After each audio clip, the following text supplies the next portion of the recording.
She didn't deserve it at all. She didn't deserve it. A lot of our friends, we just don't get it because we had not connected in some time. And a few other people feel the same way. It's just, you can't help but feel like, man, we just did our part with checking up on each other, making sure we okay then. This is the story of Tasheka Young. Hey y'all, what's up? I'm Tashi. New detail tonight in the murder of a former local radio personality. Tasheka Young was a mother of two, and tonight we've learned from an arrest report that her mother found her body in her home with her two young children. On July 23rd, 2022, a neighbor in a Jacksonville apartment complex heard a disturbance coming from upstairs. There was stomping. Then a woman's voice could be heard pleading with someone inside the apartment, "Please don't, I love you." Moments later, there was a loud noise, then silence. But the silence did not last. The neighbor could hear children crying. I heard her say, "No, please, I love you, I love you." She said, "No, please, I love you." He must have had her head on the floor because I could hear it. So, "I love you," and then I just heard a loud boom. Was it a gun? I don't know if he banged her or if it was a gun. I don't know. What I do know is I don't hear her anymore. Okay. I hear a child up there crying. I don't hear her. Inside that apartment was 34-year-old Tasheka Young, a former Jacksonville radio personality known as Tasheka. She had once been heard on Power 106.1. What up, y'all? It's Tasheka from Power 106.1, and we're downtown right now at the Jacksonville landing, as you can see. Had earned bachelor's and master's degrees from Bethune-Cookman University and had moved into teaching while raising her two young children. At the time of her death, she was also pregnant with another child. The man investigators would eventually identify as the suspect was not a stranger. Bursey Armstrong Jr. was Young's former boyfriend and the father of her children. Their relationship had reportedly been on and off and volatile. Investigators would uncover a previous domestic violence report and allegations that Armstrong had threatened Young with a firearm weeks before the shooting. After Young was discovered dead, detectives began reconstructing the final hours of her life. Her phone contained messages involving Armstrong and references to a gun. Investigators eventually searched the property where Armstrong had been staying. There, they found a recently dug hole containing a firearm and clothing with blood on it. Forensic testing would connect the firearm to the shooting. But the investigation did not end there. Armstrong initially denied killing Young. During an interrogation, he would make a series of statements about the gun and his whereabouts. At one point, surveillance footage showed him attempting to escape from the interrogation room through the ceiling. Nearly 2 years later, the evidence went before a jury. Subscribe to Deadly Crime Unmasked and hit the notification bell so you never miss our next case. Tasheka Young was known across Jacksonville, Florida, for a different reason entirely. On the airwaves of Power 106.1, she went by Tasheka, a voice that thousands of listeners tuned in for daily, in part to focus on raising her children. Former colleague Sequoia Glenn remembered her as being like a big sister. Friends described her as outspoken, ambitious, and generous, almost to a fault. She was a great mom, that she loved them, that there's nothing in this world that she wouldn't do for them. Before this story becomes about how she died, it is worth remembering that she had already built a full life, one with a career, an education, friendships, and a family she was devoted to. That family included her two children, a 1-year-old daughter and a 3-year-old son, and the man who fathered them, Bursey Armstrong Jr. Young and Armstrong had an on-again, off-again relationship, one that friends and later prosecutors would describe as volatile. we kept telling her to leave. We knew it was coming, but we didn't, it just when it came, it just really hurt. You're deep in love and you are blinded by love. You can't see those things. So you kind of push them away and underneath the covers. It is tempting to reduce a relationship like this to a simple story of a man who never loved her. But the truth is more complicated, and understanding what happened requires asking a harder question. When did a relationship that produced 2 children and was now expecting a 3rd become dangerous enough to end in murder? The warning signs were there well before July 2022. Investigators would later reveal a documented history of domestic violence tied to the relationship. According to Young's mother, Olivia Young, her daughter had confided in her that Armstrong once held a gun to her head, an incident she said occurred roughly 2 weeks before Tasheka was killed. That detail would later surface again in a text message Young sent to Armstrong, in which she referenced a photograph of a gun and identified it as the same weapon he had once pointed at her. And yet, the relationship was not simply defined by fear. By July 2022, Armstrong was staying at his parents' home in Middleburg, having traveled from out of state. The days leading up to July 23rd involved continued communication between the two.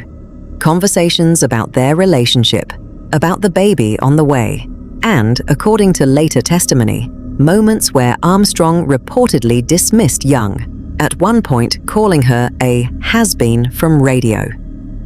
Then came the early hours of July 23rd, 2022. A downstairs neighbor at the Mission Point Apartments later told investigators what she heard just after 1 in the morning. A bedroom door bursting open, the sound of things falling to the floor, and then Young's voice crying out, "Please don't! I love you! I love you!" A single gunshot followed. Then the sound of 2 young children screaming and crying.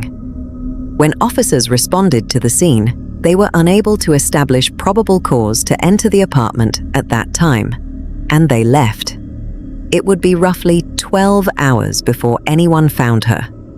That morning, Olivia Young grew worried when she couldn't reach her daughter, something that was unusual since the two spoke every day. Her concern deepened when Armstrong himself contacted her, saying he also couldn't get in touch with Tasheka. Olivia went to the apartment. Inside, she found her daughter lying on the bedroom floor, shot once in the back, unresponsive. Her 1-year-old daughter was sitting beside her mother's body, holding her hand. Her 3-year-old son was on the bed, shaking. One of the children would later tell his grandmother and officers that Daddy hurt Mommy. While detectives were still processing the scene, Armstrong returned to the apartment and was detained. He was brought in for questioning and consented to having his cell phone downloaded, a decision that would prove significant. Investigators found photographs involving firearms and a knife, along with messages that painted a picture of a relationship marked by arguments and volatility. The investigation soon turned to the Middleburg home, where Armstrong told police he had been staying. Time I stay in Middleburg. Lately I've been in Middleburg. And that's your parents? Okay. That's my mom's house. So mom's in Middleburg, grandma's on Kinloch. That's the address that I have on file and everything. Okay. But I've been in Middleburg for the past week and a half. Okay. And did you just come back in town recently? How long you been back in town from Connecticut? I think I came back here about 2 weeks ago. Okay. During his interrogation at the police memorial building, Armstrong denied any involvement, insisting he had been in Middleburg that night. But after detectives stepped out of the room and informed him he was going to be charged with murder, security video captured him climbing onto the interrogation table, stacking a chair on top of it, and attempting to push through the ceiling tiles to escape.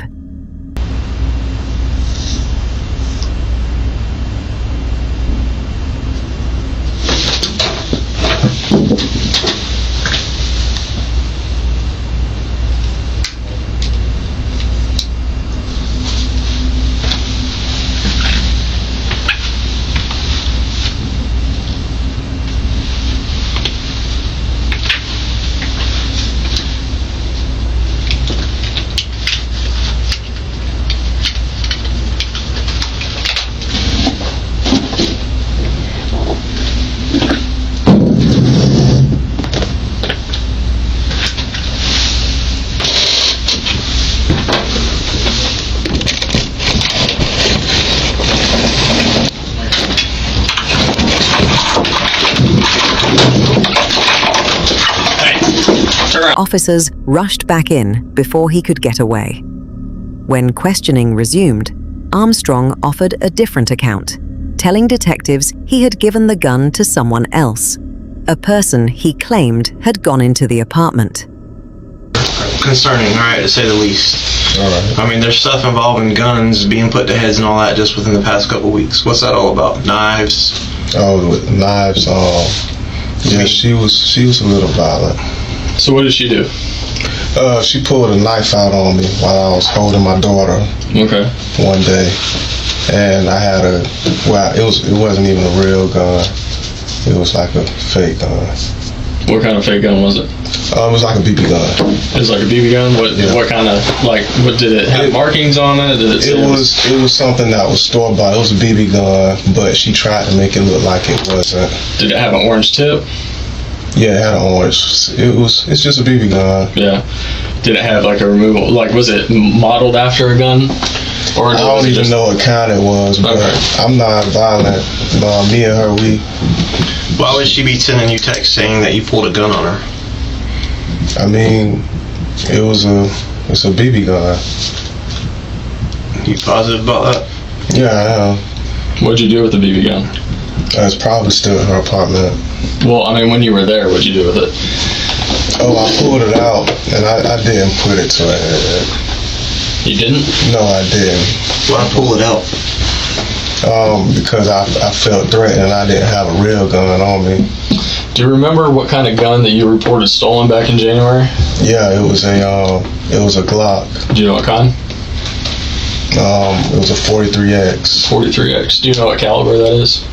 Yeah, it's like a 9. It's a 9? Yes.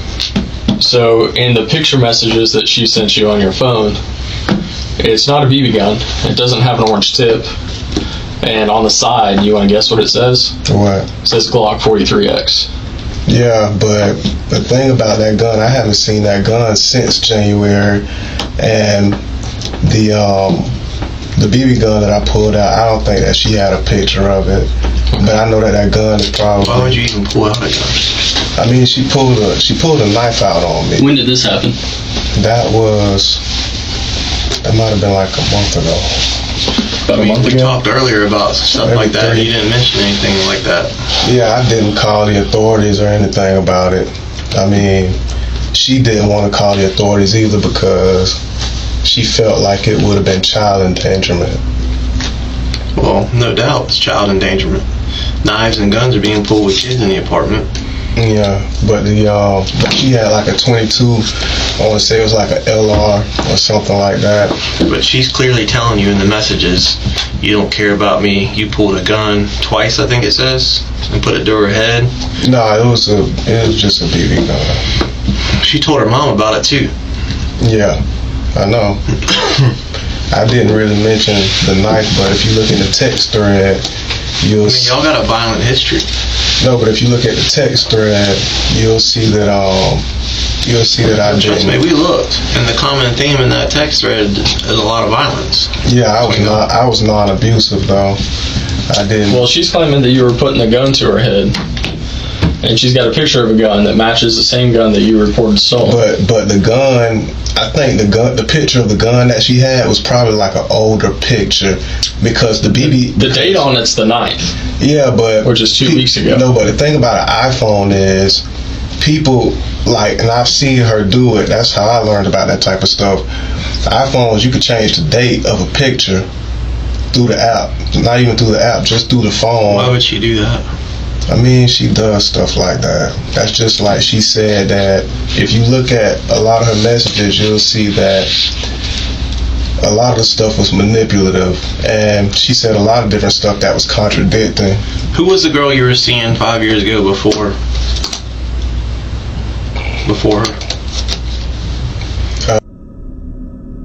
Who were you seeing? Probably my kid's mom, my first kid's mom. What's her name? Her name is Shantavius. Alright, who? Someone between her? Malika. The girl starts name with a Y. Her name starts with a Y. Why? There's a police report from 2017 with you and another. Oh, Yakaria. There you go. Yakaria. You got a history, man. No, but Yakaria, I remember when she put her hands on me. This was over on the north side. Yeah, but everything you said so far is you're the victim. No, but my thing is... When did you kick the door in? I didn't kick a door. You've never done damage to the apartment? No, the bedroom door, that was when she pulled the knife on me. The bedroom door, I pushed it open, and I paid to get it fixed. So if she pulled a knife on you, why'd you push the bedroom door open? No, I had the BB gun and stuff like that, because I was holding my daughter when she pulled the knife on me. And I told her, I was like, that's like child endangerment, XYZ. I said a whole lot of different things to her, but I haven't seen the... So walk me through this. She pulled a knife on you while you were holding your kid. Yeah. And then what did you do? She still held it, and I didn't have a real weapon, so I pulled out I grabbed the BB gun. You grabbed a BB gun? Yeah. From where? I grabbed it, I had it in a bag. You had it in a bag? Yeah. And then where did you pushing the door in come in all this? It was I really didn't push the door in. I really didn't push it in. She kind of tried to shove me a little bit, but I didn't want to put my hands on her. And that was kind of partially one of the reasons why I started staying over in Middleburg after that incident. That's why. You're kind of dancing around this. First you said you paid to have the door fixed. Yeah. And now you're saying you didn't push the door open. I paid to have it fixed because she doesn't have the money to pay for it. And it was. So how did the door get broken? The door got broken because she and we were like right in front of the door. And I was she had a knife, I had a BB gun, I was worried about the knife. A BB gun that you got out of a bag? Yeah. Did you bring the bag? Was the bag there? No, my bag was already over there. Okay. But I didn't have a real gun, and I wasn't about to pull a knife on her. I had set my kids to the side and stuff like that. She's pretty specific in that message that she sent you 2 weeks ago with a picture of the Glock 43X saying this is the same gun you put into my head twice. No, that's not true. Well, that's what she's telling you. The thing about her is when I had the black BB gun, really it was spray painted. When I pulled it out, she was kind of shocked by it, but I had to kind of scare her off. I did it to scare her off. Yeah, but the picture is not of a BB gun. That's not. No, I mean that's a Glock 43X. But any picture that she'll have, it would be of something that is around her. Like when I reported that gun stolen, I don't know what she did with it when I reported it. But did you tell her in the text, like, hey, why do you still have a picture of that gun? I thought it was stolen. No, I mean, no. Give me just a second. Let me grab that phone real quick. We'll go through some of these texts because this isn't making any sense whatsoever. All right. Yeah, I wouldn't say anything about it. Well, you're gonna have to help us make sense of this because this is like a lot more violent than what you initially led us to believe had occurred between y'all. I mean, she'll tell you that I'm not violent. I understand that, but Randy, you said that earlier that y'all basically just kind of verbally argued. Yeah, just like with the knife incident, I didn't feel the need to tell. Yeah, but your chance earlier to disclose that was then, and now here we are having to confront you. That's not the case. Looking at the phone. You made it sound like verbal arguments, okay? Was the only thing that y'all had before. Yeah. And now we're seeing pictures involving guns being put to people's heads. You're saying she's pulled a knife on you while you were holding your child. I mean, that's way more than verbal arguments. I mean, but at the end of the day, I know that I wouldn't do anything to her. Like, even when it came down to it, me and her, we could have, most couples would probably fist fight or something like that. I still didn't put my hands on her. When she pulled a knife on me, I didn't have any type of weapon. And I know she had a 22, I know she had like a 22 gun, but I didn't know where she kept it. So I grabbed a BB gun. That was like the quickest thing, but I didn't tell my parents about the incident. I didn't let anybody know about it. You go by BJ, right? Yeah. BJ, listen to me. Stuff's starting to not add up, man. I understand, but I didn't do anything to her. I mean, we've talked to her mother, of course you can imagine, okay? I understand. She's very close with her mother, you know that. Definitely. So pretty much everything that's happened between y'all, she's disclosed to her mother. And some of the stuff that her mother informed us about matches up to exactly what's on the phone between y'all. I understand, but even when it comes down to it, I never called my parents in regards to a knife or anything, or a gun. When it came to her parents, I never reached out to them about it. I would just remove myself from the situation. Like the day that happened, I think that might have been one of the last days that I was over there. Have you ever pulled out a gun on her? Not a real one. But you pulled out a BB gun? Yeah, I put out a BB gun. Why were you carrying a BB gun around with you? I mean, because, you know, I might go outside and shoot some pellets or something like that. Come on, man. I mean, seriously. You gonna go to her apartment? No, I mean, because and shoot pellets at an apartment. The thing, I mean, not really outside, but like in the grass in the wooded area. There's a wooded area over there, and I would shoot little pellets and stuff like that. Alright, well, let's just run through a couple things and you explain it to us, because right now, like I said, it's not making sense. So this is from the 9th, which was 2 weeks ago. She's saying, this is trauma for our kids. I'm so hurt. I felt the same. She's talking about signing the rights over, which I can only imagine would infuriate you because you said you love your kids. What about a gun being put to my head twice? You took my car keys. What was that all about? I didn't take her car keys. Okay, she's just saying that for fun.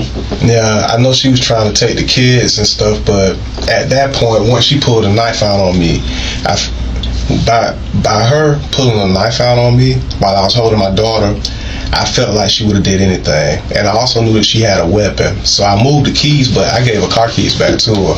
I told her, I was just like, I'm about to leave, because I couldn't drive. So is that why you broke the door down? No. We almost got into a tussle, but we didn't. That was me, like, because she was poking at me, and I was kind of trying to like push her away a little bit, but I didn't want to. So how do you break a door doing that? That doesn't make much sense. You don't really break it, but you know, if you have a door like pre-locked, and you know, if you push it, it was like that. Okay, so the door was shut or open? It was like, both of us, we were like tugging it. She's on the back side of the door, you're on the side of the door? I had went into the bedroom. So you were in the bedroom, she's in the hallway? Yeah. Okay, and then you're trying to shut the door? A little bit. And she's trying to open the door? Yeah, because I was trying to grab the kids. Because you're trying to grab the kids, because she's coming at you with a knife, is what you're saying? Exactly. Okay, well then why does she say, then I walked away, you followed me into my room and broke the door. I ran into the bathroom to hide, and you put a gun to my head. That's not true. Okay, well you didn't say that's not true. No, she did that. But you didn't say that's not true here. That's in a text message, I'm not gonna go back and forth in a text message. So you said, I'm a grown man, don't pull a weapon out on me while I have my child. I would like to take the time to thank all of our members. Your support really helps the channel continue, and you are truly appreciated. For early access to all of our videos, exclusive videos, and extra case content, consider joining our Patreon. The link is in the description below. Okay, let's get back to it. So you said, I'm a grown man, don't pull a weapon out on me while I have my child. Yeah. BJ, when you went in that room last night, you got on top of her, she's in that bed, you pulled out that gun. In what room? Her bedroom. What are you talking about? There's a bullet hole through her pillow. There's bullet holes in her. How many times did she get shot? How many times did she get shot? What I tell you earlier, there's two ways people go in this situation, right? How many times did she get shot? You're trying to save yourself right now, BJ. No, I'm being honest. You're more worried about yourself than you are this. No, I'm worried about me getting, I'm worried about you haven't been there 24/7 for these kids. She has. No, I provide for my children. That's fine, you monetarily, but you're not there for them day in and day out. She is. Absolutely, I am. She's not there anymore. But because of what happened between y'all last night. I didn't do anything to her. That's not true. I promise you lied already to me. I haven't even been over there. I gave you your chance earlier to come. I have not been over there. I have not been there. You sat there and told me verbal altercations, verbal this, verbal that. But I told you that. And now you're admitting that she's pulled knives, you pulled out a BB gun. None of this stuff was mentioned. But also in my statement, I told you, I said that most couples go through it. I said I'm not one to. I understand that, but I gave you a chance earlier. I've been very respectful with you. Yeah, I'm being honest with you as well. But you hit stuff. You didn't disclose all this earlier. My first time going to that apartment complex since last week was today when I showed up over there. I have not been over there. So regardless of what type of altercation she and I have, regardless of how it goes, I haven't seen her in a week. I haven't been there. You look at my phone, you said something about locations and stuff like that. I haven't left Middleburg at all. Well, interesting, all your locations recently have been deleted, so we can't see your recent histories. What do you mean they've been deleted? They're not there. It doesn't go back until like the 14th is your last history. So if you've been, have you used your phone since the 14th? Today's the 24th. Yeah, I'm always in Middleburg. So in 10 days, have you used this phone at all? Yes. Okay, so when you use the phone, if you look at our text messages, it'll tell you that I haven't, like, we talked about the fact that I haven't been going over there. Okay, well, you were there as recently as the 9th when this all happened. She's apparently got screen grabs. We're downloading her phone right now too, and then all of the deleted stuff that was on here, we got on the download. We're just waiting on that to come back on the disc, and we'll see all that. All right. This is your chance to separate yourself. Remember what I said earlier? There's situations where people find themselves in, good people find themselves in a bad situation where they momentarily lose control. Hold on. And then there's beyond that. True evil. There's cold-blooded killers that can kill someone in cold blood and then lie about it. All right. So how do you want to be seen? I haven't done anything. I know that the last time I saw... So she's just accusing you. Between the two of y'all, she didn't call police, so she's not trying to set you up with us. No. My thing is, couples go at it all the time. Argument? Different things take place. We acknowledge that earlier. Yeah. Guns and knives? Yeah, but she and I... those were just things that happened between she and myself.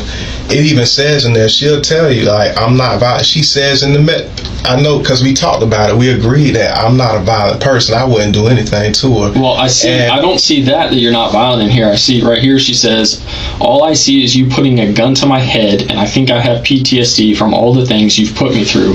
I'm done. That's how she did. And you say, I saw that my life was in danger when you pulled out a knife on me and made me grab my gun. So you're acknowledging here that you grabbed your gun. Yeah. Right. But it wasn't a real gun. But just below this, she sends a picture of the knife, and she sends a picture of your gun, which is a Glock 43X. But that's not even. That Glock 43X. She had pictures. What happened over there 24 hours ago? No, I haven't been there. You can ask the residents. You can check cameras. Whatever you have to do. I haven't been there. The first time that I got there was today. I have not been there. Honestly. What went down in that apartment last night? I don't know. I texted her this morning. I texted her this afternoon. I didn't even know that anything had even happened at the apartment until you guys told me. Why didn't you mention this stuff earlier? Because a lot of times that's private couple stuff. Yeah, but we're sitting in here talking about who's been murdered in cold blood. When I know that I'm not guilty of something, I shouldn't have to disclose the details of my relationship with her. Disclose everything you can to let us know, like, hey, these are the incidents that occurred. We spoke about specific incidents between y'all, and you acknowledged that everything had been verbal. There had never been physical violence. Yeah, for the most part. That's physical violence that y'all are speaking about. No, but none of us, we never put our hands on each other. And you said the last time you called the police on her or something about some mom. I mean, she pulled a knife on me. So do you remember taking that? Have you seen that picture? Yeah, I remember that picture. Okay. Were you there when she took that picture? No, I wasn't. No? Are you familiar with live photos? Yeah. Okay. Do you know what happens when I hold my thumb down on a live photo? Yeah, it shows the image. And it does audio too. Yeah. Right? I think I recorded a whole video. You hear that? that's the knife you tried. Girl, that's the knife you tried to stab me with. Right. So if you weren't there taking the photo, then how's your voice on there saying, "Girl, that's the knife you tried to stab me with"? I mean, it's a lot of video clips with her doing stuff in it. Right. Well, this is what I'm saying. This is during that incident on the 9th when she tried to, when she had the knife. Right. She's taking it. Well, yeah. You're taking a picture with that. And you're holding it down. Yeah. That's the knife you tried. That's the knife that you tried to do what? Yeah. But then on that same counter, I mean, you see all that stuff. There's that purple candle, it looks like, or something. There's a little green bag right there and everything like that. Mm-hmm. Now, and some Dawn, okay, I see the Dawn dishwashing detergent, the little green thing, and what looks like a purple candle or something right there. Now, do you see anything that looks like a green bag, a Dawn dishwashing detergent, or a candle in this photo? One more time. What's the difference in those photos? Well, I'm talking about when I'm looking at the photo of the knife, that with your voice, then that's the picture of the knife that you sent her on the 9th. I see on the counter. I'll zoom in so you can see it too. That means that there's the Dawn, right?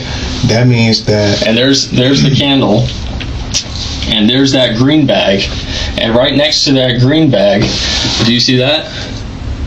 Right next to that green bag and the Dawn that's on the same counter as that knife. That means that the gun wasn't in my possession. Right, but it's a Glock 43X. You see that Glock 43X? That means that gun wasn't in my possession. That's what. Right. It wasn't. It might not have been. Not on this. It's on the counter in that picture, right? But that picture is from the same day that y'all are texting about her threatening you with a knife with your voice. That's the knife. Girl, that's the knife, and everything on the counter. Hold on. Let me finish. Let me finish. Like that. How does she do stuff like that? You can change the date on the picture with your phone. You can change the date on the picture on the phone, but how is she taking a picture of the Glock back in January, 7 months ago, with the same green thing that looks like a Folgers or some kind of coffee thing, the same dish detergent, the same stuff on the counter as the stuff on the knife 7 months later? I don't know. Okay, you understand it's not going to be he and I judging you. Right? I understand, but So how do you want to be judged? You're going to be judged as a man who got caught up in his emotions with having some sort of altercation with his girl? I want to be judged as an honest man because I know that I didn't do anything. Or as the cold-blooded killer laying there in cold blood with his kids in the apartment with her and left. I didn't to save yourself. I didn't do anything like that. What time did you leave there last night? I wasn't there last night. Okay. Where's the gun? I don't even have that gun. Do you love your kids? Absolutely. Absolutely. Would you leave them there by themselves from 2 o'clock in the morning until 7 p.m. the next day? Laying right there. Is that how you found my kids? Laying on their... They were laying on her. BJ, you need to shot with the same Glock that you have that you threatened her with 2 weeks ago. Y'all didn't tell me that. You need to tell us, man. I didn't do anything. I wasn't there. I don't even have that gun. Where's it at? I mean, I wouldn't know. You're trying to make it sound like you don't have a history of violence and all that, but you do with other women. I don't. With your own family. Your grandma trespassed you. When did you trespass? Why'd your mom get you trespassed from your own grandmother's house just in October? My mom has a issue. But do you hear yourself? You're putting everything is on everybody else. So your first baby mama with a 5-year-old has an issue. The in-between girlfriend has an issue that's got a report against you. Your current girl's got an issue with, that causes you to put guns to her head. And your own mother. Your own mother's got an issue that causes her to trespass you. So do you see the common denominator? I got 4 different people all have an issue with the same one person.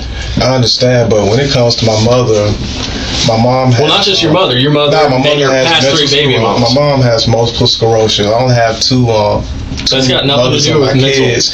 When it comes to Yakaria got violent with me because she used to be like Where's your self-accountability? I'm being accountable, but you're not. You're blaming it on everyone else. You guys are trying to say that I was in a place where I wasn't, and you're trying to say that I had a gun that I didn't have, and we're looking at the text messages from a manipulative woman, and you're trying to make sure. You definitely hid stuff from us. I'm saying, but you didn't bring up anything about guns and knives earlier. No, but when it came down to it, in my statement, I said that we had disagreements and things like that. Yeah, and I specifically asked you about violence and physical, and you said no, none of that. Well, maybe one time there was a time she pulled a knife a year ago or something. I think I had to call. That's a year ago. This is 2 weeks ago. I understand, but I didn't want to mention that because you didn't want to mention the whole part of you putting a gun to her head. No, I just didn't want to. I didn't want to taint her. No, I didn't want to taint her. You're in self-preservation mode. No, I didn't want to. I didn't want to save yourself right now. No, I'm really not, because at the end of the day, of course I'm going to save myself, but at the end of the day, I know that I wasn't there. I wasn't. I didn't even know what happened. I texted her around 10 something last night. And I text her like I never left. I don't even have a car. Yeah, you had me convinced there for a minute, man. I came in here, he did it. Then after talking to you, okay, he's being strategic. Okay, maybe. Yeah, but I don't even. Come on, man. You can't. How do you explain that? I'm being honest. Like that's a Glock 43X. My thing is, she probably had. I mean, right. Let's say she manipulated the phone. But even when I reported it stolen, when I reported that gun stolen, I think that she had a guy that she was talking to, and I think that she gave it to him originally. Another time she had a gun, she had a 22. But you never refuted here. You never refute that you never refute that you put a gun to her head all these times that she claims it. You never refute that you weren't there. Because you never refute that that's a gun that was gone months ago. But at that point, she and we had already been talking to each other. We had still been around each other. We were still going around each other. So I really didn't feel the need, like in a text message. Sometimes you can look at a person being manipulative or being overly objective or something like that, or making up something or wagging their tail, and you just choose to look over it, because at the end of the day, whenever she would text me, she would try to show it to somebody to make it look like I did something, and a lot of those times I never did. When it came down to my children, you manipulated me. I didn't manipulate anybody. You're manipulating. No, I'm being honest. You have all these altercations and all these incidents with different women, including your own mother. Me and my mother have never really been in any true altercations. She called the police and had you trespass from your own grandmother's house. The only reason she did that was because. And I'm having to confront I'm having to confront you on all these things. When it came to that, she and I. Like, I didn't do anything, but I didn't really have anywhere to stay at that point. And I had a lot going on. And my mom has multiple sclerosis. She called law enforcement on my 12-year-old brother as well. So, I kind of want to leave my mom's medical history out of it, but she knows that she was kind of going through it a little bit. So, at the end of the day, you're just a victim in all this? No, I'm not a victim in all of it, but that's what it makes it. No, but I know where I was and I know where I wasn't, and I know that last night I probably went to sleep at around maybe 11 o'clock. And when did you wake up? Maybe around 7 something. Did you wake up any time in between those two times? Yeah, I think, every time, you argue with somebody, you text them in the middle of the night, see if they all right, stuff like that. Did you text her in the middle of the night? I believe so. I always do. After 11? And before 7? PJ. More than likely. A man who got caught up in an emotional moment, cold-blooded killer. I wasn't over there, and I didn't do it. You pick which category you want to go in. I didn't do it. I can't do it for you. You pick it. I didn't do it. I mean, at the end of the day, you're going to have to justify in your own mind. And I wasn't there. How you left your 2 kids there. What did she do? I mean, what happened last night? What did she do to I wasn't there last night. I wasn't there last night. I didn't even know what happened. Where's the key? Earlier you said, I think I have a key. Where's the key to her apartment that you said you have? I think it's over at my, I think it's like in one of my bags. Where, at home? More than likely. Why would you come over there today to her apartment without the key? I wasn't at her apartment. You got a ride from your stepdad to the apartment today. Why would you come to her apartment without the key that you have to the apartment? I did not get a ride from I didn't get a ride from anybody. How'd you get there today, earlier? My stepdad took me over there. I just said that. You just said you didn't get a ride. But I couldn't even... Why did you come over there? Why would you get your stepdad to drive you all the way from Middleburg to her apartment and not bring the key that you have to her apartment with you? Oh, because anytime... If you were worried something was wrong with her... No, because anytime I go... What were you going to do when you got there? We weren't having bad blood. What were you going to do when you got there without a key? Knock on the door. Knock on the door. Me and her, we weren't having, she and I, we can argue with each other and we'll still see one another. Okay. Just like with that situation when she pulled that knife on me, we were fine. You came over there worried something was wrong because you hadn't been able to get a hold of her. You've got 2 young kids in that apartment. But if there's something wrong with her, you wouldn't bring a key to get in there to check on your kids? Do you see how many times I called and texted her before I showed up? Do you see the message that I sent her mother when I asked her when I was concerned? I'm not fooled by it. No, my thing is when I got out there, I thought that I was going to be able to walk up to the door and just knock on the door. Why would I even have my stepdad come into a situation where there's any type of drama? You're way out of this. I'm not lying. You're skirting around everything. Everything that we're bringing up, you're skirting around. And you did not bring up any of this. This is out of everything we've talked about tonight. Guns and knives being pulled and messages like that as recent as 2 weeks ago. Couples do that type of stuff all the time. No, they don't. But nobody ever gets hurt. If I had the bullshit flag right now, I'd plop it right down on the table in front of you. That's not true. I'm being so honest. I've never put a gun to any of my significant others. A BB gun, it's not. Like that. You can stop joking. But it's not a BB gun. But you know it's that Glock 43. But she is violent. She's violent. She might be. I pulled out a BB gun. When it comes down to that 9, you carried the BB gun around over there because you like to go outside and shoot pellets in the grass and stuff. You said. No, really, one of the guys who stayed in that apartment complex, they left it outside and I grabbed it. My bullshit flag's gonna be flying. No, seriously. Seriously. Come on, seriously. Okay, let's say then. How did she send a picture? Let's look how everything's set on the counter right now, right? If I take a picture, here's a knife. I take a picture of that knife, just that knife, but you can kind of see all this other stuff, right? And then I send that to you. You take that picture. But 7 months earlier, I take a picture. Instead of this being a knife, it's a gun. And all this stuff is in the same spot. No. All this stuff is in the same spot on the counter. You tell me how that's possible. Because that's my thing is, that's the only thing that she probably would have seen me with at any time throughout our relationship. You realize you and I sit in this room all the time and do this for a living? You understand this is what we do for a living? Understood. Okay. So when someone's completely innocent, we don't have to worry about shit like that popping up on the phones. We don't have to worry about all the information that was withheld from us early on. Just ask her where I was last night. Ask my mom. She was asleep. I think everybody was. She might know where you were at 11 or 12 o'clock. Where were you at 2 o'clock? I think that everybody, just call her. You just said she has all kind of mental stuff and health issues going on. No, she has multiple sclerosis. Okay.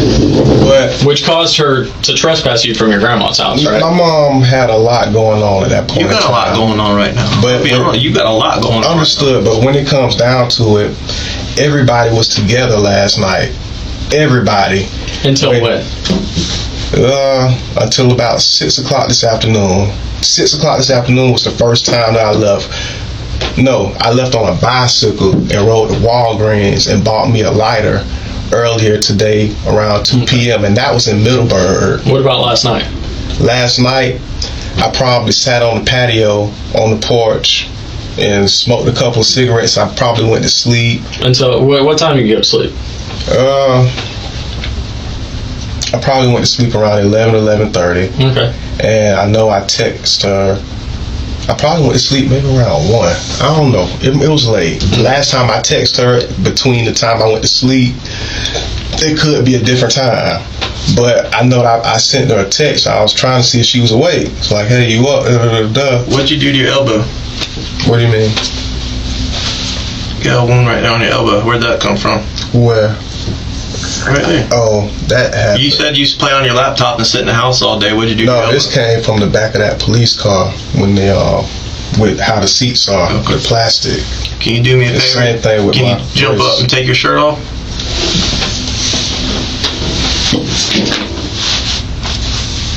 Spin around for me.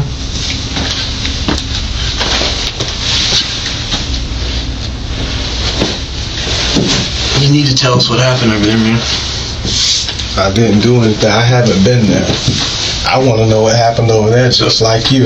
Okay, so again, you came over.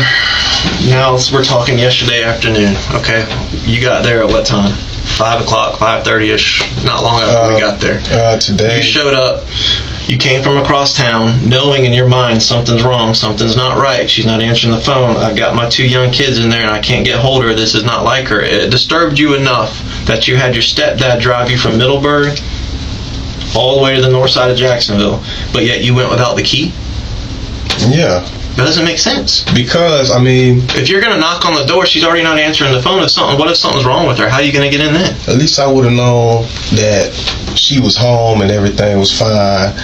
I mean, there have been times where she gave me a house key, gave me a key to her apartment, and then she asked for it back, and then she gave it back to me and stuff like that. So there would be different times when I would go over there, I'd just knock on the door, she'll open the door. So I know that if I go over there any time of day and I knock on that door, I know she's gonna open it. Why did she tell her mom a couple weeks ago you pulled a gun on her, and then lo and behold, y'all have text message exchanges between y'all from a couple weeks ago where she's saying you pulled a gun on her and put it to her head? My thing is, whenever it comes down to she set all that up when it comes just down to get herself killed? No, get herself killed by who? You tell me. My thing is, why did she say you pulled a gun on her to her mom, and then tell you the same thing in the text message? Because it was a BB gun, but she doesn't have a photo of. Where's the BB gun? It's probably in her apartment. Her apartment? Yeah. I promise you, it's not. It's probably I didn't take it with me. What'd you do with the Glock? I don't even know where it is. I never had it. Once I reported it. Once I reported it, that was the last time it was in my possession. You said she had a 22 earlier, and you just mentioned it again earlier. You never said anything about her having a Glock 43X. No, I didn't. I told you the Glock 43. I told you that the Glock 43X was reported back in January, but yet here we have pictures of it 2 weeks ago, and that she's claiming this is the very gun that you put to her head. I think she probably changed the date on that because she's changed. Sometimes she changes the dates on pictures because sometimes when she's out, she might say that she's Instacarting, and I used to make a fuss about it. I used to look at the times on it, and I say that you weren't there at that time. So she has a habit of adjusting. But it's not the date. This one, you understand? We've gone through this. It's not the date. I don't know her setup in her apartment. Her counter could have had the same stuff on it from that time to that time. Man, she was pregnant with what you assumed to be. Why would I do something like that? Because she was threatening to kick you out. She was threatening. No, she wasn't. She was threatening to take your rights away. No. And you've been paying. You've been working so hard, and you've been paying for her, and you've been paying for the kids, and now she's with someone else. She's possibly having a kid with someone else. She wants to take your rights away. She doesn't want you to be around her kids anymore. And you go over there and confront her about it, and things. You put the gun to her head again. No, just this past.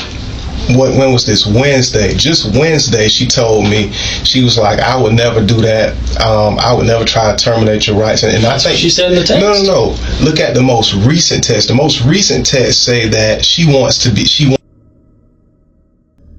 I sent her something from TD Jakes. What happened when she filed for the injunction against you? She never filed it. She was doing that. She filed it. She might have filed a motion to dismiss it later, but she filed for an injunction. I was supposed to file one as well. You didn't mention that earlier either. I was supposed to file one as well. Why didn't you mention any of this stuff earlier? I didn't mention filing the paperwork on the other stuff. I mean, at the end of the day, what did you think I was looking for earlier? I mean, trying to see where I was, if I had just trying to see who committed the murder. Right. I didn't even know that. What I tell you, the first starting point always is you, the person closest to her, the person that's got the most emotional tie to her. Understood. But because emotions can lead to some pretty crazy things happening. Why does anybody walk in this room that's married to someone or has kids with someone that's just killed them? Yeah, but and lie about it. Yeah, but I haven't been over there. I have not been over there. I'm looking for the same thing that you're looking for, and it just seems to. Well, you can leave your phone at home and go do something that makes it look like you weren't there. I'm not. Why in the hell would I do that? Why does anybody do anything? Because if I were to go to her apartment and if I don't have a key or something on me, I would need my phone so I can call her. That's like when I showed up today. You know what the name of this case is going to be in my file? Daddy. That's not right. Daddy. That's not right. So the 3-year-old's lying on you too? My 3-year-old. Your kid's lying on you too? You've already accused multiple women and your mother. No, you said your 3-year-old and your 2-year-old that from 2 a.m. until 7 p.m. tonight were by themselves. You know why you got snatched up when you showed up earlier? Do you know why those officers snatched you up so quick? Because Daddy. I don't think that is true. You don't think that's true? I don't think that my son said that. He did. I got it on a recorded interview. I don't think that he said. Not only that, but her entire family said knows y'all's history. Know you've kicked in the door. Knows you've held a gun to her head. Know you've been violent to your past girlfriend that starts with a Y. Know you've been violent with your past baby mama with a 5-year-old. Know you've been violent with your own family to make your own mom trespass you from your grandma's house. I haven't been violent against my mother, and I haven't been violent against her either. Even when it came down to it, if you really look at if you look at everything that I am looking at everything. I'm looking at your history. With 4 different individuals that have all had issues with you. The stuff with your car, I'm talking about your car. You're just skirting around. I'm going down the list. No, you're making an excuse for each one trying to justify. No, I'm not making an excuse, but I'm telling the truth. Cool. Fuck your car. I don't care about your car. Tell me why your 3-year-old son said Daddy. No, I was not there. I haven't been in Jacksonville city lines since I left Mission Point last week.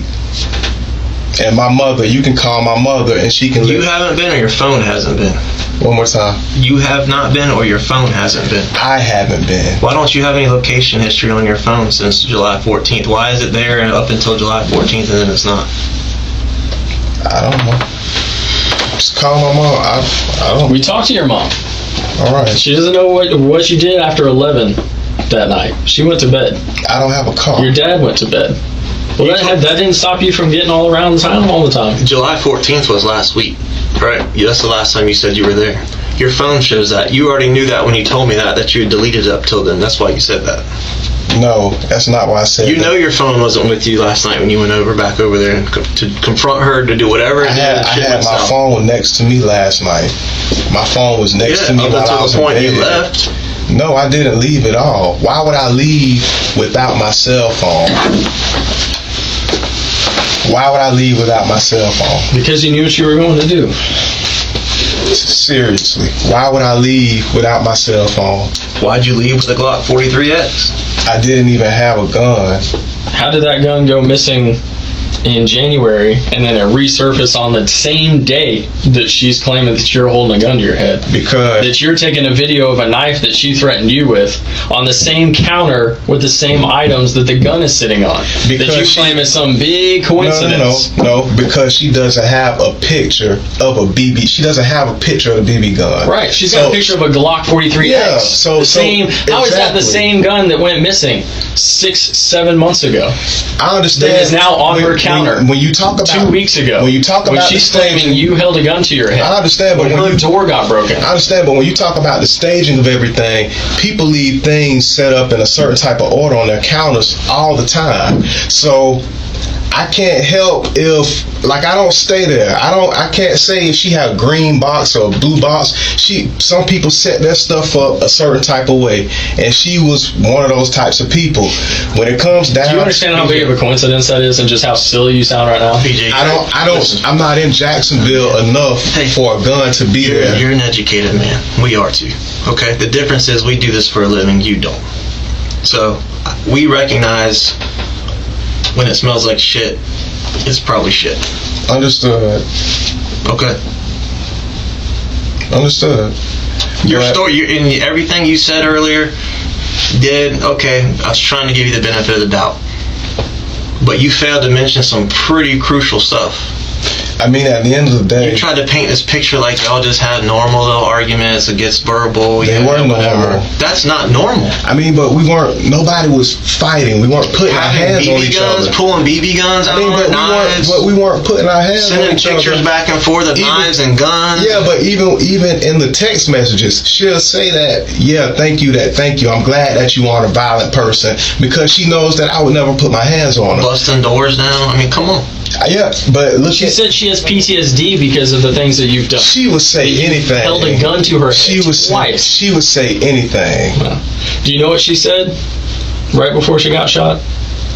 Don't do this. I love you.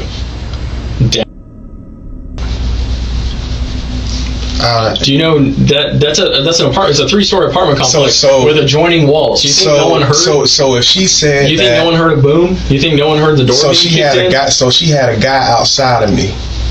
That's what you're saying. But I'm saying you. I wasn't there.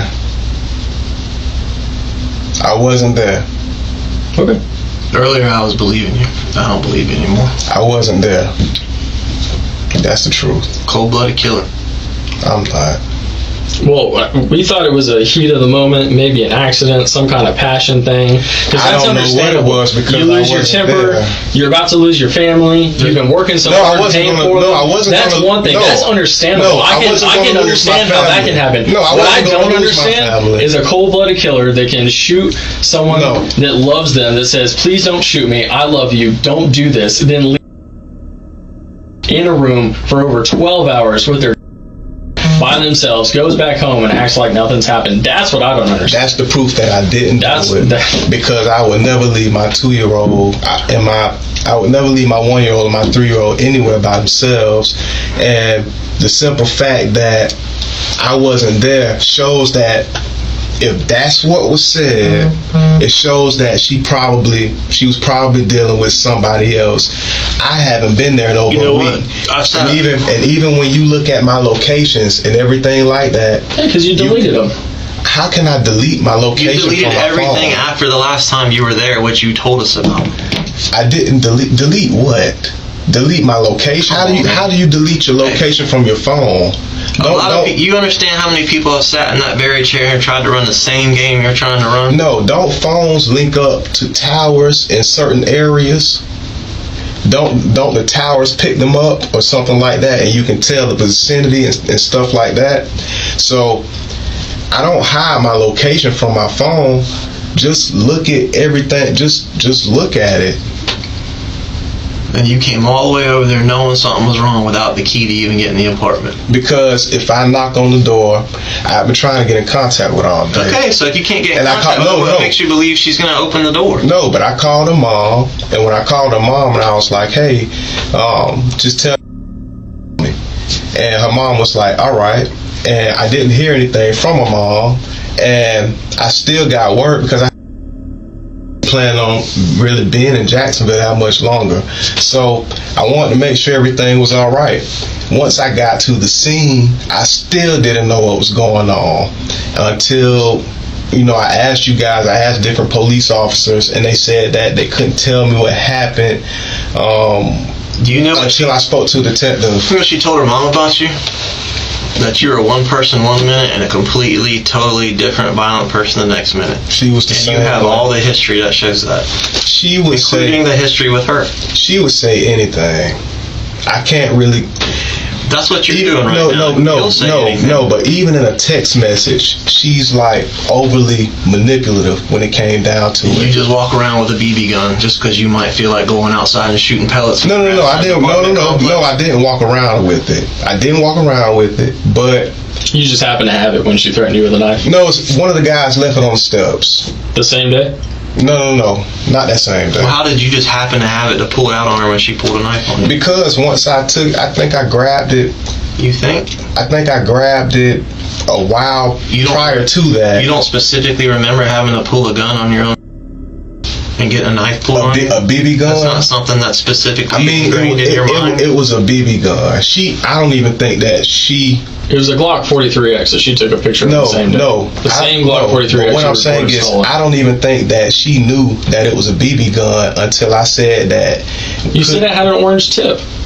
Yeah, but no, it was spray painted. You're saying that now. Before you said it had an orange tip. No, I told you it was. And that one is not a BB gun. That's a Glock 43X that you can read. But what you're saying about the Glock 43X, I told you that that's probably an older photo. People change dates on those pictures just so things add up. And is that a gun at your house? I don't have that gun. Okay. Are you good with us searching your house and your room and everything like that to make sure that gun's not there? That's fine. We can go now. Where's the key at to the apartment? It's probably at home. Okay. I don't know. I was in a rush, but I know that it's the daytime.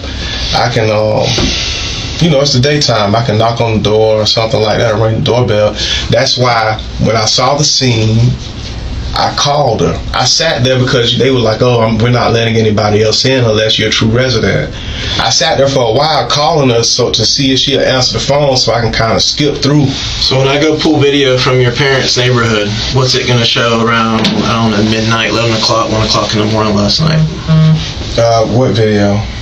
The video that's going to be on several houses in your parents' neighborhood, what is it going to show? Is it going to show any comings and goings from your parents' house after 11 o'clock? Oh, no, man. You'll see me on the porch. I was on the porch. Like smoking a cigarette and stuff like that, and I went to bed. Who did you give the gun to? I don't have the gun. I don't even know where it went. The BB gun? Oh, the BB gun? The BB gun should have been in her apartment. I mean, something like that, I would just leave it in there. I don't know it could still be in there. She might have did something with it. She might have gave it away. I don't know the company that she keeps. I don't live in Jacksonville.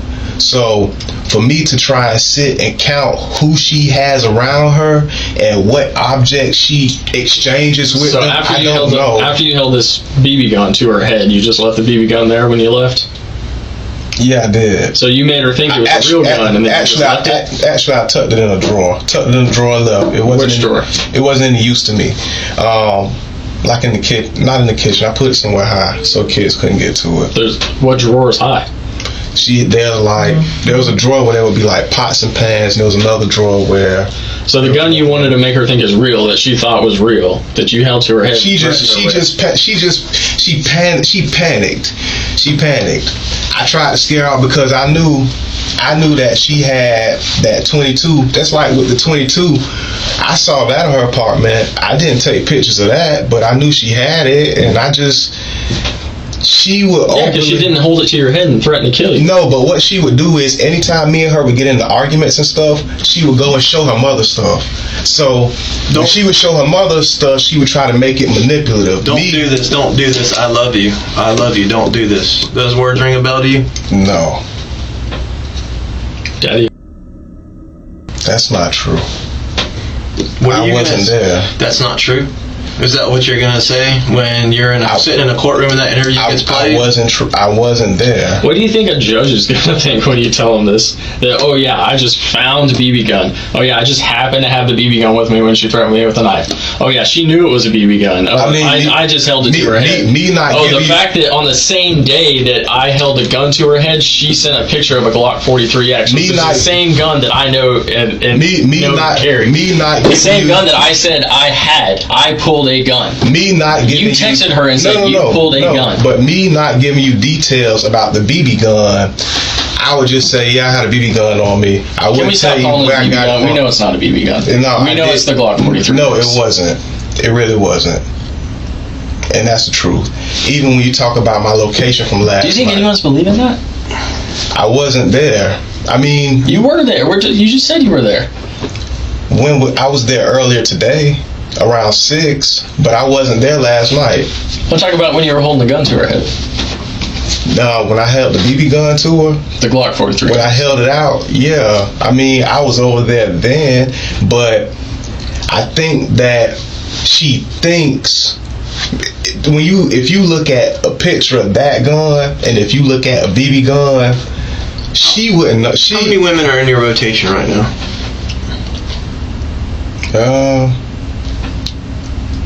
I deal with her and I deal with someone up north. She found out about something. Something went wrong last night. You need to tell us what. You know the police got called out there very early yesterday morning, right around the time this all happened. People heard things. Your own son heard and saw things. I mean, you've been in an apartment. You can hear neighbors, especially if there's gunshots going on and doors getting kicked in. I mean, I'm just trying to think. Especially if someone's laying on the ground doors kicked in. So, especially if someone's laying on the ground screaming, "You don't have to do this. Doors I kicked love in. you. You don't have to do this. I love you." Doors kicked in. Doors kicked in. So it was a forced entry. You tell me. You've never kicked her door in before? No. Because you're not violent. Y'all were talking about the bedroom door that you broke. I mean, the bedroom door, I didn't kick that. She and that was like a push, and the door was already messed up, and I paid to get it fixed. But no, that was after she went and hid in the bedroom. No, I never kicked the door. And she said that you followed her in there. She used to overly exaggerate. You didn't deny it in the text message. You didn't say you're lying. That's stupid. In a text message, when you're talking to a person and when you're arguing and when you send a rebuttal back to them, you don't like for her. She used to take the text messages and show them to her mom. So if you look at some of the messages, I used to have to correct what she said. I stopped doing that because I knew what I was doing. I knew that I had control of the situation. I know that I would never harm her, especially with me knowing that she was pregnant. I know that if I would have went over there, if I was to go over there last night, it would have been for me and her to probably would have been for me and her to kind of get close. It probably would have been to have intercourse or something like that if I would have went over there last night. Because she didn't want to. No, she'll tell. She's been trying to get you out of her life. No. Look at. She wants you to sign over the rights to your kids. No, that's not what she recently said. Yesterday. I just went through all the messages. She didn't say anything about that. No. That's what she said Tuesday to make me upset. If you look at what she said yesterday, yes, she didn't recant that. Yes, she did. Look at Yes, she did. I just read through all of them. No, I can show you. No, I can show you. Unless you deleted it. No. From July 8th. No, I can show you. Today. I can show you. I showed you a TD Jakes text that I sent her. She said that means you want to make the family work. Right after that, she was like, "Come home," and I had to straighten her. I was like, "I don't live there. That's not my home. I'm out here." Look at the text, and you'll see that she wanted to make things work. She was upset because I wasn't speaking to her. If I wanted to make everything work out, all I had to do was call and say, "Hey, I want to come over there. Okay, come grab me or come pick me up." Or the last 3 things she said to you was nothing about coming over. Says, "I'm happy you think this is funny or that I'm joking. Goodbye. I'm a stalker. Yeah, goodbye. Yeah, I told her she was a stalker. Are not important." None of that seems like... You sat there and withheld all that information earlier because you're like, let me see if these dumbass detectives are going to find all this stuff on their own. And then I'll deal with that. And you had sat there spinning your wheels thinking about all this stuff all day yesterday. No, I told her she was a stalker though. But now that we found all this out, now you're having to answer for it. Why didn't you bring it up earlier? Why am I having to confront you about it? Because I know that I didn't do anything to her. But why would you not reveal it? The most crucial stuff about when I'm asking you about violence in your history. When it comes to the privacy of my relationship, I didn't feel like. So you'd rather protect the privacy of your relationship with a woman who's dead that has a fetus inside of her. I didn't even know that she had passed away. Then help us figure out what happened. I didn't even know that she had passed away until I spoke to you guys. Until we sat at this table, I didn't. What did you think we brought you down here for? Why didn't you ask? I had to tell you. No, I asked you. Of course, yeah, you had to tell me because I kept asking. Once when I got there, JSO, they said we can't tell you. It's an investigation going on. And then another hour went by. They said the same thing. On my way here. They said the same thing. Okay. And then once we sat down, that's when you guys were like, well, I mean, I was still speaking like I thought she was alive. I was asking questions, even when I was talking to my stepdad on my way there. Were you just hoping that she was still alive? Because you didn't know after you panicked and ran out of there? I didn't even go over there. I wasn't there. I didn't know what happened. I didn't know what was going on. The first time I found out that something happened to her was when we sat at this table. When we were at, since I said, what's going on? I said, did somebody get kidnapped or armed? Because I saw so much tape everywhere. So at that point, I just didn't know what the hell was going on. You're trying to lie your way out of this, man. It's not gonna work. No, I did not know.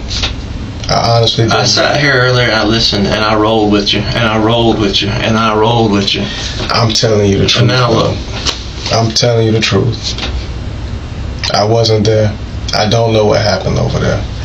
Until you guys told me. I didn't even know it was a forced entry until you just told me that. I didn't even know that my kids were in the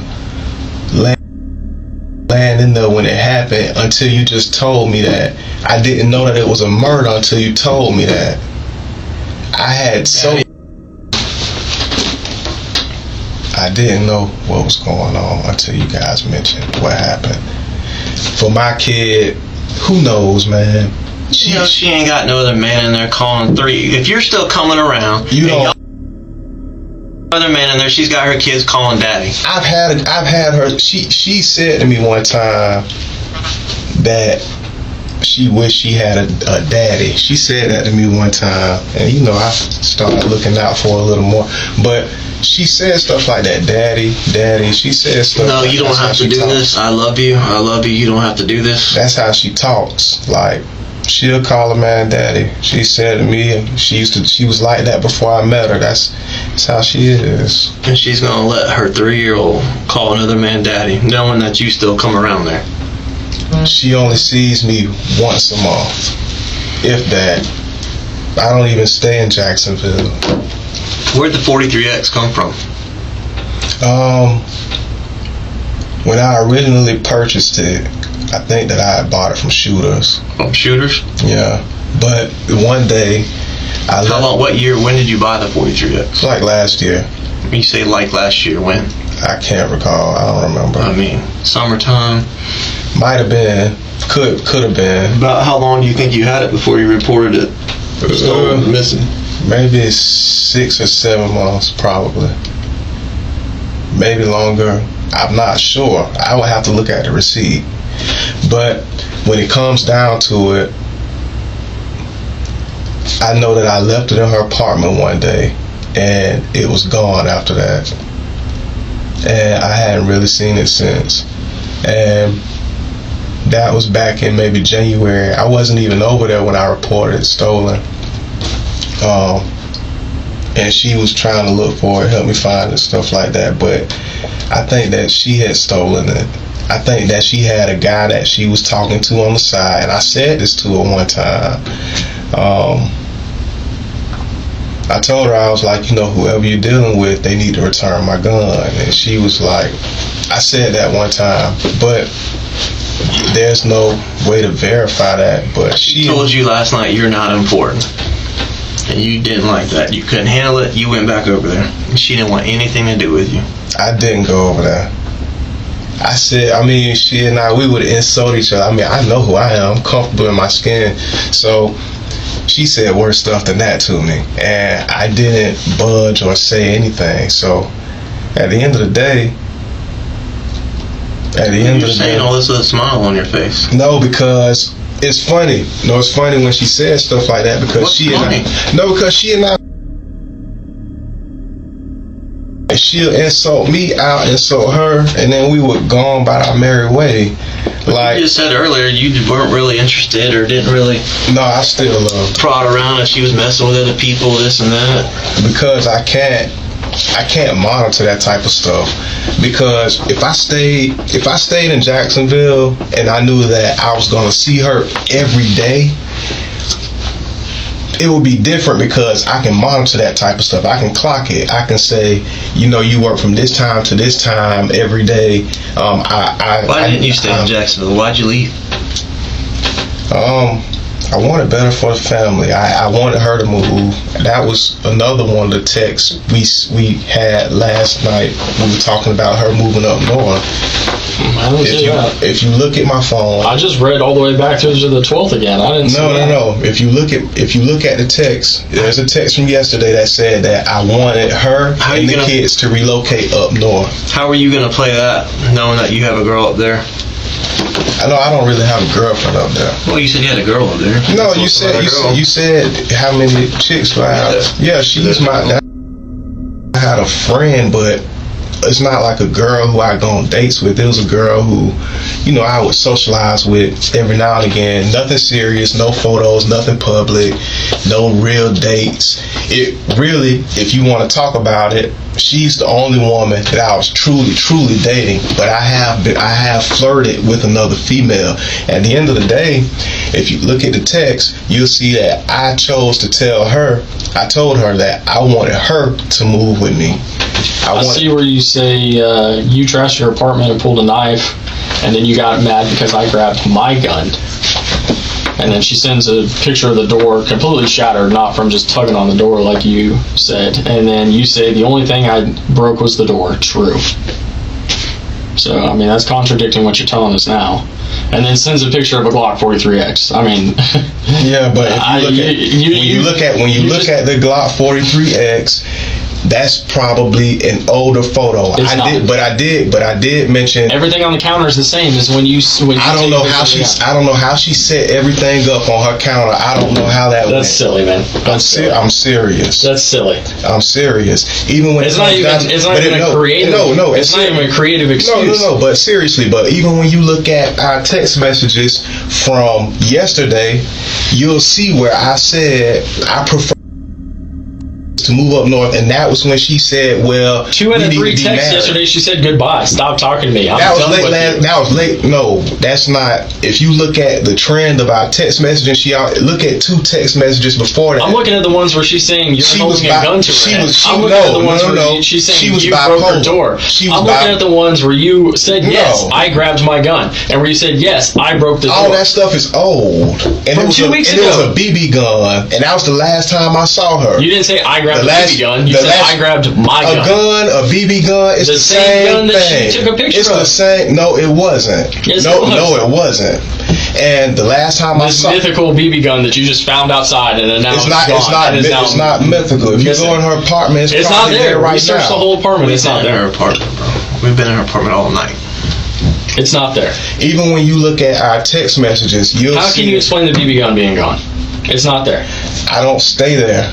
The BB gun that you just found randomly outside. I don't live there. The same BB gun that you just happen to have. I don't live there. I don't know who comes and goes. Not the Glock 43X that you bought last year. Not the Glock 43X that you reported stolen last year. Not the Glock 43X that you held to her head. I did not takes a picture. No, I did not hold a Glock 43. Not the Glock 43X that you are known to carry. I did not. Not the Glock 43X that you said that you pulled because she threatened you with a knife. I did not hold a Glock 43X. Not the Glock 43X that you shot her. I did not hold a Glock 43X to her head, and I did not have that gun in my possession. The last time I saw that gun, the Glock was the last time I really had a firearm was a Taurus, and it was a friend of mine. It was a 40 caliber, but I didn't need it. Why did you have that? Just how long ago was that? That was maybe like last week. Who was the friend? Just a friend of mine. What's his name? Shoot. What, Nick? Nick what? I don't know Nick's last name. I mean, it's just. Where can I find Nick? I just got to verify this. I just asked. You said last week. No, He's going to remember. It's not a. It's a friend named Nick that lets you hold a 40 and you don't know his name? I don't know his last name. Where can I find Nick? Probably on the north side somewhere. On the north side? So how do you get in touch with Nick? It wasn't something that I was carrying. I'm just being honest. You said you were carrying it for a little while. Where's the 40 now? Oh, I'm not. It wasn't on my person, but that's the last type of gun that I was Hold on. Who's Nick? Let's get this. Let's clear this up. Who's Nick? Nick is a guy out of the neighborhood. What's his last name? I don't know. What's his phone number? I don't know. How did you get in touch with him? Just being around. Around where? I was at the park. My grandmother's house, the 6622 Kenlock address. Just being. I'm not talking about. The one you got trespassed from? No, I don't get trespassed. You just told us that since 2 weeks ago, you haven't been in Duval County. You've been down in Green Cove, or in. Yeah. But now you're up in Kinlock. That was around the same time when you said this last week. You were holding 40. That was the last time. I'm being honest about. My point is. You're not being honest about anything. No. My point. You're not being honest about anything. No. Because you can't now. Because you just made up this Nick. No. I'm not making up anything. Then who is Nick? My main point. No. Who is Nick? No. My main point. Who is Nick? It's a guy in the neighborhood. He's not just a random guy in the neighborhood. Letting you hold his 40. Everybody in the neighborhood. I didn't like carry it anywhere, but we talked about guns. The last time I had a real gun around me was when I held his. That's not what you just said. You said that he was letting you hold it for a while. I just said, yeah, he was just letting me hold it. And earlier you said that you had it for months. But I didn't say I had it for months. I'll play back the tape. I had my own 40. You said you had both. I had my own 40. Oh, so now there's another 40. Now that you won't tell us who Nick is, now that I'm calling you on your bluff and you're getting caught up in another lie. No, I'm not lying. Because you're just skirting around it. Then I'm telling the truth. Then who's Nick? It's a guy in the neighborhood. If we sit at the park or something, how did you get the gun back to him? I mean, we sat. I didn't care. Like I wasn't carrying it around on my person. So how did you get? We talked about get it back to him. Explain it. We talked about it. He was just showing it to me and stuff like that. I was like, here, just hold it. I was holding it. Like, just take it with you. No, I didn't take it anywhere with me. I was holding it. You asked me about a gun, and you tried to say that the last gun I was around was a Glock 43X, and I'm telling you that the last. You said the last gun you had. You said no. I said the last gun that I was around was a 40. You changed that after I started asking about Nick. I said that you said the last gun that you had was a 40 that your friend let you hold for a while. And earlier today you said you had it for a couple months. You gave it back to your friend. And now that I asked you who Nick is, you said, "Oh, I didn't really hold it. I was next to it, and I don't know who Nick is. I don't know Nick's last name. I don't know where Nick stays at. I don't know Nick's phone number. That's not what I'm saying. I don't know anything. The Glock. Every time we're confronting you with something, you're skirting around it. Making more lies. And none of it makes any sense. Hey, just take a deep breath real quick. When are you going to realize that everything you're saying is just silly?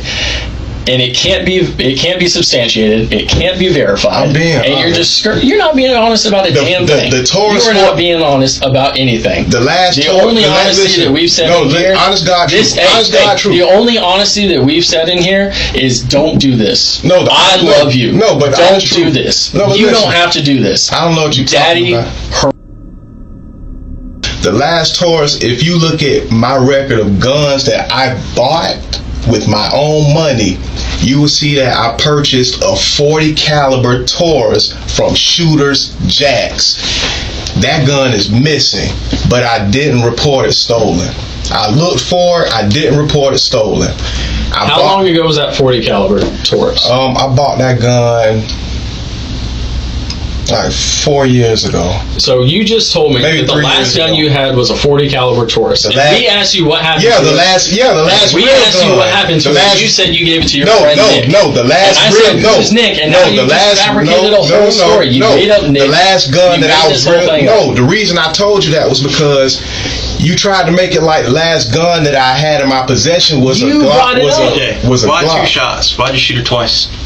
Shoot who? Why 2 shots? I didn't shoot. Why didn't you twice? I didn't shoot her. You fired 2 shots in an apartment last night. Why? No, I didn't. How could you? in the apartment with her that whole time? I didn't.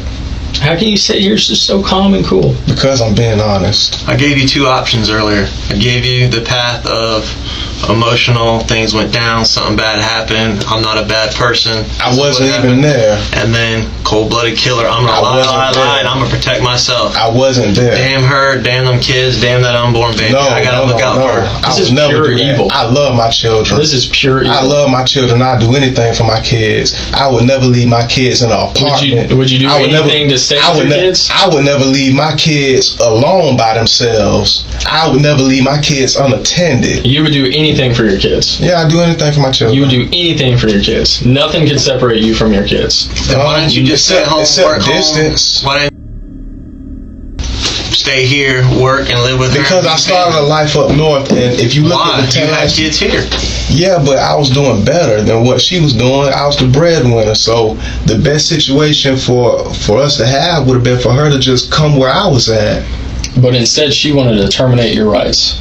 And she was just talking crazy. She wasn't just talking look crazy. At the text messages, we've gone over it 3 times now. I've read every single one of them. You just said you do anything from your kids. Nothing can separate you from your kids. She was trying to separate you from your kids, and there's nothing that you wouldn't do. So you made sure that you and your kids were not going to be separated. I spoke to her about that termination of rights, and if you look in the text messages, I looked in the text messages. It's not there. I just read it 3 times, and you'll see that I'm going to bring up the text, and you're going to create some new story. She wasn't serious. She wasn't serious about that. She was dead serious. She wanted to get married. She wasn't serious about that. Not anytime soon. Not since she just talked about. She just said she wanted to get married yesterday. Not in the text. Look at the text messages. I've been looking at the text messages. She didn't say anything about marriage. I'm just waiting. Just waiting. For what? I mean, we were moving into my building. She says, you want to marry me. This is 3 weeks ago. You want to know, this is in June. This is over a month ago. You want to marry me, but you keep me hidden. You moved up north. You want nothing to do. You're not present. You didn't want to post her. You didn't want to post her. This was just her life, that you wanted to have that little life hidden tucked away from your back. She wanted to get married. And she didn't want to get married. I just looked at the text messages. That was her trying to say she was upset. She said, you keep me hidden. I'd be upset too if someone held a Glock 43X. No. I'd be upset too if someone broke my door. I'd be upset too if someone threatened my family. Next to anybody's head. And her saying that I keep her hidden, that's just her talking about how she felt about my social media presence. Another story. No, that she said no. That's what you just said that though. Because you keep saying, look at the text, look at the text. I look at the text. Yeah, I read the text every time, and it's not saying this is your phone. This is your text messages. It's not lining up with anything you're saying right now. Everything that she said when it came down to there's what's you're fabricating. No. There's what's everything that she said. Even when she said something about termination of rights, I mentioned that to her, and she was like, I would never do that. X, Y, and Z. She did. If you look at the text, you'll see that's what she said. I'm looking at the text, and I read it, and nothing's making sense with what you said. I didn't have any reason to be that angry with her. I really didn't. What went wrong in that apartment? I think that she and I sometimes we just used to argue, but I didn't stay with her. I didn't live with her. Yeah, you argued and it turned into a lot more than that. It escalated to violence. What do you mean? It escalated to conversations about guns being put to heads. By your own admission, she pulled knife on you more than once. Yeah, but I'm not. And you're just sitting there acting like you did nothing wrong. No, but I'm not fussing about it because why did she pull a knife to that on type you? of stuff. Why'd she pull a knife on you? I was being nonchalant. I was being passive aggressive. She pulled it out on me while I was holding my daughter. You can stop the passive. No. Seriously, don't seriously. I got report after report. Woman after woman, including your own mom. But even the first time, I was holding my daughter. I was holding her, and she pulled the knife out on me. So why? Because she was upset. And I wasn't paying her any attention. I was paying my kids more attention than I was paying her. So she pulled a knife on you because you're paying attention to your own kids? How was that being passive aggressive? She was fussing at me and arguing with me about something, and I chose to ignore her. And so you pulled a BB gun on her? No, after she pulled a knife on me, and after I set my daughter down and got my son in check, then I grabbed the BB gun. She didn't even know it was a BB gun. Did she follow you around with a knife while you set your child down? Yes, she did. Where was that BB gun even at? She pointed it at me. Where was this BB gun even at? It was in a book bag. It was in a book bag. Whose book bag? I mean, I had like a book bag. I had like a clear book bag, and I had like a black book bag. I keep like a laptop in. Is this when you were staying there, or you just happened to come over? No, I never stayed there. So you had just brought. You brought two book bags with a BB gun in it for no reason. No, anytime I come in town, that's me visiting. Anytime I come in town. Why did you bring the BB gun over there? Cause my thing is, the reason why I don't have a gun. Why did you bring the BB gun over there? I found it in the complex. That day? No, not that day. When? I can't remember. A week, a month, a year, a day? It was on one of my visits. So you take it up north with you? No, you can't take guns on planes. That's why I never carried a gun. So it was on that visit you found it? I don't even have a gun. Why did you bring the BB gun over there? The BB gun was already over there. Okay, so now it was already over there. Yeah, but okay. And you put it in your bag. Why? I mean, shoot. If I go outside, how many guns have you bought yourself? 2 guns. The Taurus 40 and the Glock 43X. Yeah. You bought both those from shooters. Yeah. Taurus 4 years ago, approximately. You said. Maybe 3 years. And the 43X was last year. Yeah. And you gave the Taurus to Nick? No, I didn't give anybody that gun. What's that? No, you guys, when we talked about guns, Where's the Taurus? What happened to the Taurus? I don't. Oh, that gun. Where's the Taurus? I don't know. Oh, that gun. That's the one I just asked you. No, I can show you a message where. No, I don't want to. I want to know what happened to the Taurus 40. Stop thinking and answer the question. Honest God's truth, I don't know. Honest God's truth. One time I was at a girl's house. We don't need any more crazy stories. It was stolen. What happened to the 40? It was taken. I said that I didn't report it when it was stolen. I said that. When was it stolen?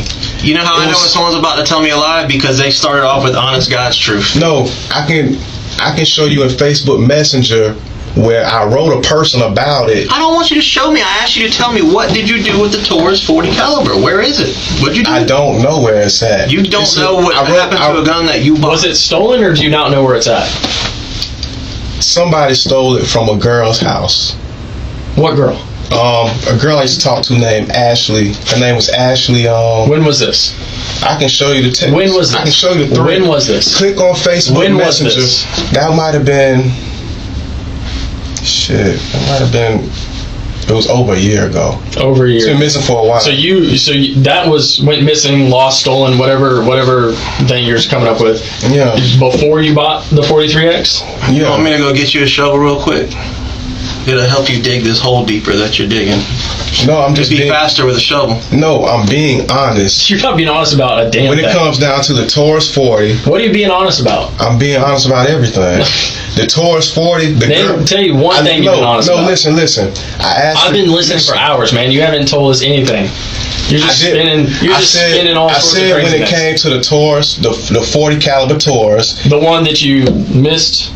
The one that you lost, the one that was stolen, the one that Nick's got, the one that you had for months, the one that you only touched, the one you only saw from Nick. I can't help if people steal. You told us 10 different stories about the Glock. I can't help if people steal. But when I mention, but you don't even know if it's stolen. But the only reason is it stolen or is it missing?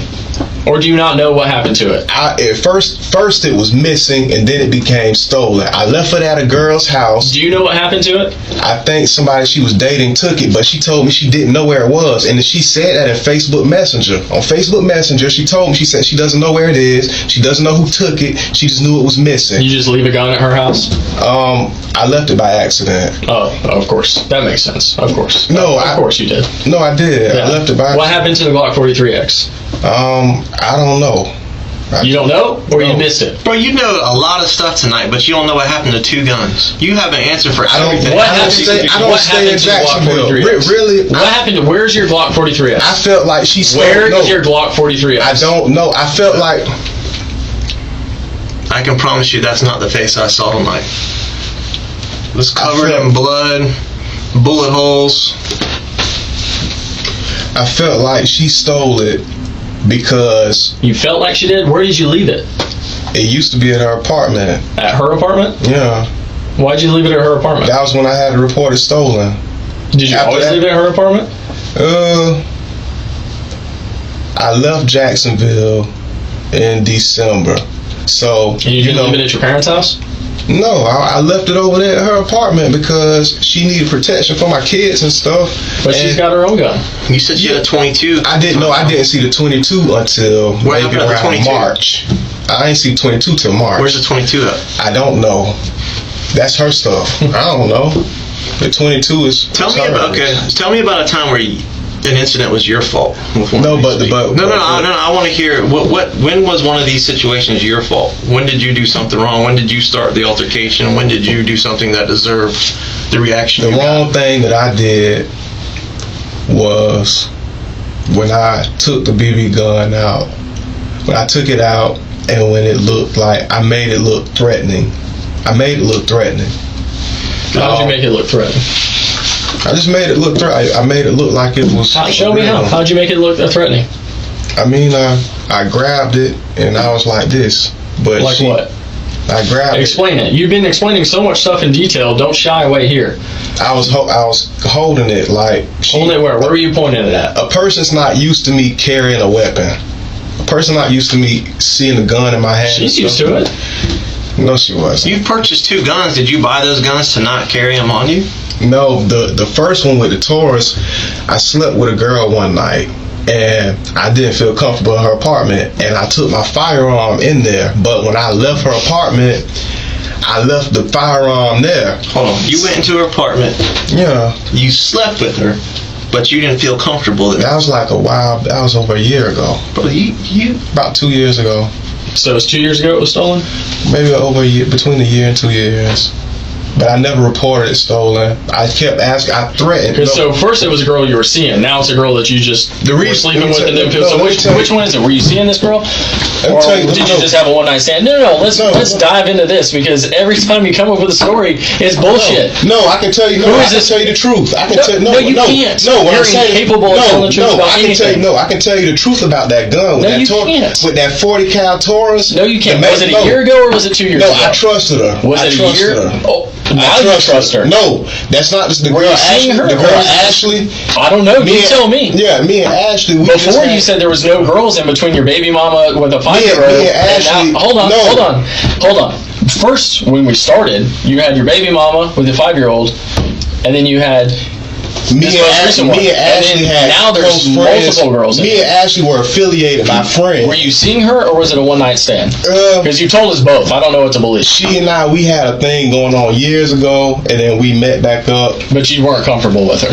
I just didn't trust where she stayed at. I'm not gonna say I didn't trust her, but I didn't trust where she stayed at. You're trying to lie to us like we're one of your chicks, right? No, I'm being honest. Because the reason that I didn't. You're not being honest about anything. No, the reason that I didn't report that 40 stolen was because I figured that if I put enough pressure on her, she would give it back to me. So I told her, I was like, I said, hey, if you don't turn up with it, I'm going to report it stolen. And if I report it stolen, whoever has it, they'll end up going to jail. You ain't no street dude. This ain't your life, man. You ain't no street dude. Exactly. I'm not a street dude. So when you're terrible at lying. No, I'm being honest. About what? What are you being honest about? I can show you the thread. You can't show me a thing in here because everything that you've said in here is not true. It doesn't exist. I can show you the thread when it said with Messenger on it.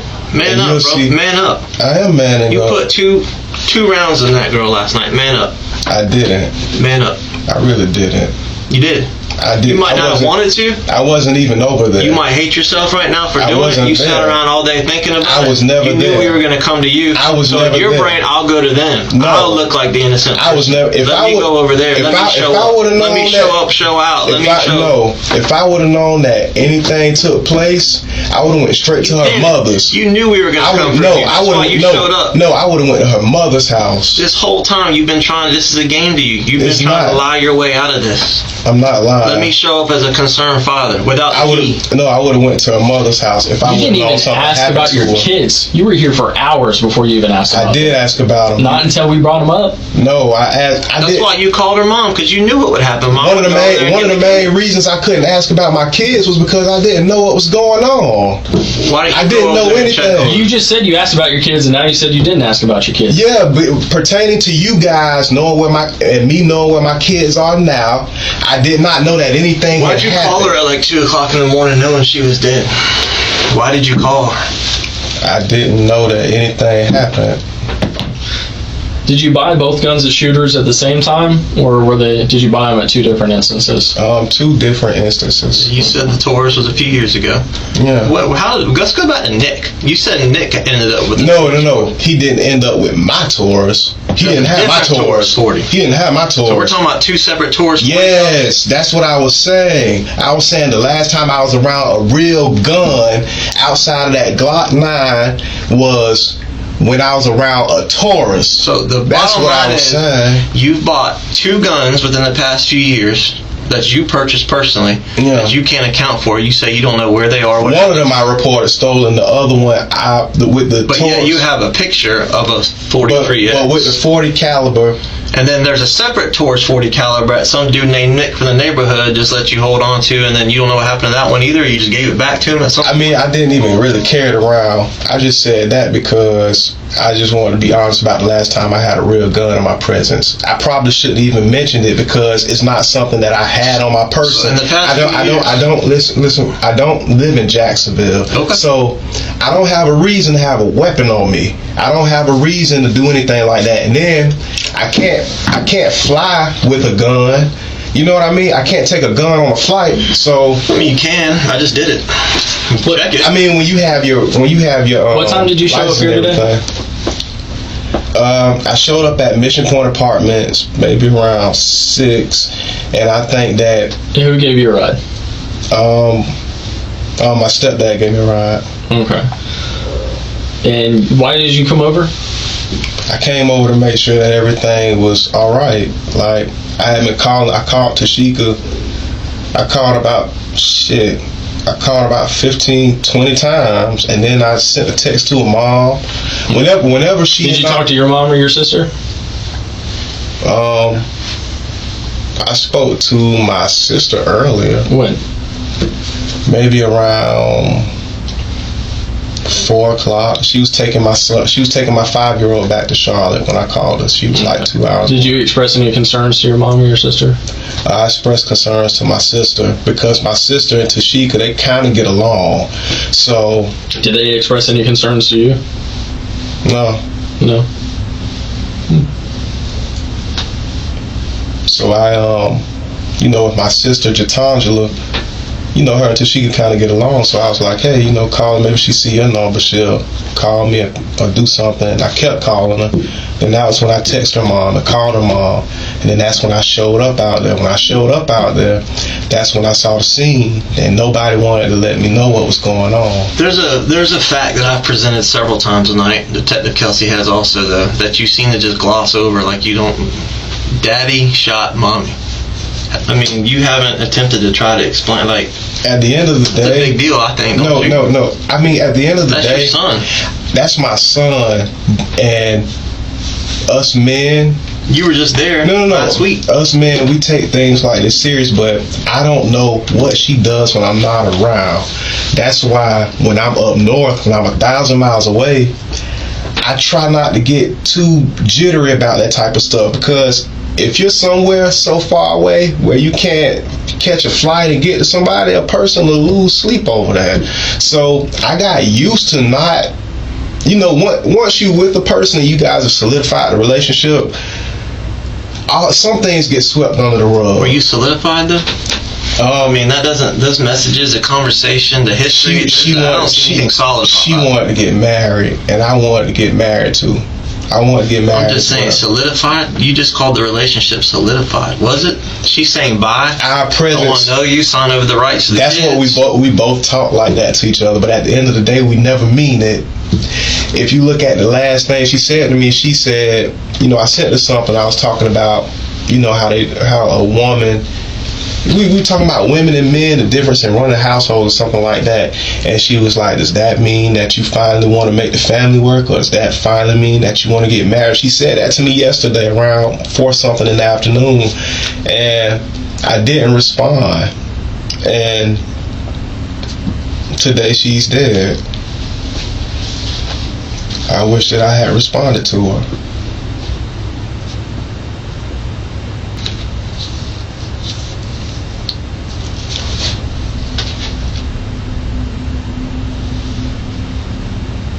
Look, you seem like you've convinced yourself of that story. It's the truth. It's the truth. She would get nasty with me whenever I wouldn't budge for her. You never got nasty with her? Yeah, I did. Yeah, I didn't say that I did. But at the end of the day, I knew that we still loved each other. I knew that me and her could get through anything. I knew that she and I would always be in each other's good graces. Until she didn't want that anymore. No, she did. Until she was finally done. No, I'm telling you, she did want to. These situations always eventually end up finally done. No, you weren't gonna let that happen. No, she wanted to make us work. She wanted a family. Yeah, she wanted a family. She wanted a real man to commit to her and be there for her, not someone running around hiding her, not wanting to post her. If you look at the message, and we talked about it yesterday. How many social media applications you got? You got Instagram, Facebook? Yeah. How many pictures of her are on your Facebook and Instagram? I archived them. How many pictures of her are on your Facebook and Instagram? Right now. Meaning nobody can see them, right? You don't have any pictures of her. That's why she felt like I was hiding her. Why were you? I really wasn't. I felt like we need to get married first before I do all of that. She was done. She knew what you were doing. No, she wasn't. You were keeping her in the shadows while you did what you ran around the country doing what you wanted to do. If you look at the text messages, you'll see that she said... She was done, bro. Done. She wasn't. She was ready to cut you out. Yesterday, I told her, I said... She was sick of the back and forth. She was sick of knives and guns and drama and doors being kicked in. Yesterday, I told her, I said, I wanted to move our family up north. She said that we need to be married first and then I'll come. She wanted... AKA commit. If you want me, show it and commit. Yeah, and but you couldn't do it. No, I could have done it. You could have, but you chose not to. If I would have showed... She was done. No, she wasn't. If I would have showed up yesterday and said, let's get married, she would have said, let's do it. No, because if that's what you really wanted, you wouldn't have spent the last week in Middleburg. You'd spent the week with her. You're in town. That's where your kids are. But you're gone all the time. But she and I... Why not take advantage of every minute here to be around her and your kids? But she and I, we were engaged. And we put the engagement on hold. She had her engagement ring. Sometimes I guess that she would wear it out. But when it came down to... You weren't done playing, man. And she called you on it. No, I think that when it came down... She was done. She called you on it. You weren't done playing. You weren't ready to commit. You didn't want to be what she wanted you to be. She loved me. She loved you, but she was done. Too. She really wasn't. If you look at the whole conversation that we had... You can love someone and not want to be with them anymore. No, yesterday she said that she wanted to be with each other. Even if you look at this past week's text messages, you'll see a message in there when she says... I don't have to look at past weeks. I can look at last night's. She didn't want you in her life. No, when she says... She didn't want you in her kids' lives. That's not the truth. She didn't want you to have any rights to her kids. That's not the truth. Because you wanted to go play up north. No, that's not the truth. You didn't want to send them any money. That's not the truth. You didn't want to have anything to do with them. That's not the truth. You wanted your free space that you said. She would make that stuff up. You're in town and you're staying with your parents. You're not even staying with her. She knew I loved my kids. You haven't seen her in a week. And she knew I was active in my kids' lives. You haven't seen her in a week. She knew that I would never leave my children's lives. You didn't see them for a week. You're living the other end of the country. I was talking. The last time you wanted nothing to do with her. No, that's not true. And the second she tried to cut you out of her life, you couldn't handle it. No, that's not true. But I needed space. Why'd you need space? You live up north. The last time Which one of those pictures is when you met her? The last time I saw her was last Saturday. Which ones is when you met her? I've known her since I was in the 9th grade. She trusted you, she loved you, she wanted it forever, and this is where it got her. I didn't do anything to her. I would never touch her. Just pull a BB gun on her. I've known, but I would never hurt. Send pictures back and forth of knives and guns. I mean, at the end of the day, that's something. Had that type of stuff going on. Sometimes I didn't even feel like I had to mention it.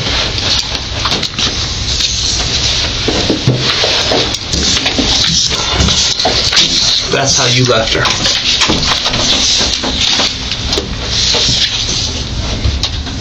That's what you did to her. I didn't do that. You see your kid's blanket right there on her? I didn't. That's how you met her? That's how you left her. I didn't do that. Do you know who put that kid's blanket on her? I didn't do that. Your 3-year-old kid. You know where your 3-year-old kid laid for hours? I didn't do that. By himself, by herself, left in that apartment alone. There should have been 2 casings next to her where you shot her, but one of those casings was in your kid's room because they were running around playing with stuff in the apartment all day, left unattended on their own. I wasn't over there. That's what happens when you hold a Glock 43X to someone's head. I should have protected her. You should have. From yourself. But what'd you do instead? I wasn't there. You should have let her go. You weren't ready to commit. She didn't want that anymore. She got so sick and tired of that bullshit back and forth that she was ready to let go. She was so in love with me. She was ready to let go, no. She was so in love with me to the point Not anymore. She wanted to let go. That's not true. I knew how she felt. She said goodbye. She said she wants your rights. Look at how many times we both said goodbye, and look at my response when I told her, I said you didn't even apologize. Not important. No, I told her, I said you didn't even apologize to me about talking about stuff with the kids' rights, and then she told me, she said, you know, I didn't mean that. I said it because I was mad, and I said you need to apologize to me, and that's when she sent me a text message. She was laying right there when she said you don't have to do this. She sent me a text message. She said I she love apologized. You don't have to do this. I don't know. Daddy. Kids were going to be there. That's why you locked the door on your way out. I don't know who she was dealing with. Her mom had to use the key when she went in there today. I don't know who she was dealing with. The only person that's going to take the time to lock the door and try to make sure it's at least somewhat secure is you, because your kids were in there and you knew that. I want to find. But you couldn't call her mom. You had to wait. You had to wait all day long to make it look like, I don't know what's going on. I can't get hold of her. You couldn't call right away. You had to wait because you went into self-preservation mode. No, Let me save myself. No, I never call her mom. When me and her would get into arguments and stuff, I would never get her mom involved. So when it comes down to it, you know, I just like to handle stuff like an adult. But when I saw that I kept calling and I kept texting and she didn't respond. You and I both know that's what you did to her. There's no one else that came in there and did that. You did that. I didn't. You did that. I didn't. You got pissed off. You got emotional. Why would I be upset? She said worse stuff than that. You shot her in her own bed. The same bed you probably... I've never. The same bed that you used to have sex with her in, and there's a bullet in that pillow, right where she laid her head last night. I didn't touch her. I didn't do anything to her. All that back and forth bullshit, guns, kicking doors in, pulling guns, this is where it got you. I didn't do anything to her. I didn't touch her. Just tell the story, man. What happened? I did. Tell the story. The last time I saw her. No, I don't need to hear all that. Last week. No, that's not true. It is true. This is the last time you saw her. This is the last time you saw her. It's not. I didn't even know what happened to her until y'all told me. Your sister knew what happened. Your mom knew what happened. Who? Your sister and your mom. When? They knew what happened.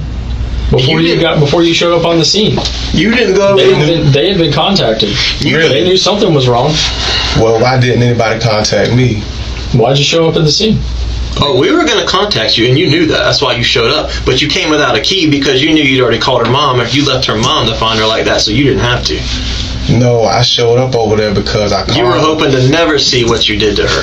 I called her countless times. I tried to go in there. I didn't know that she had even had anything done to her. I did not know.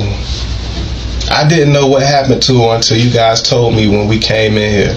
You think it's a coincidence that 2 weeks prior to this, you broke her door and you held a gun to her head. I don't think And then she's found with gunshots and a broken door. Isn't that a little bit of a coincidence? Daddy shot mommy.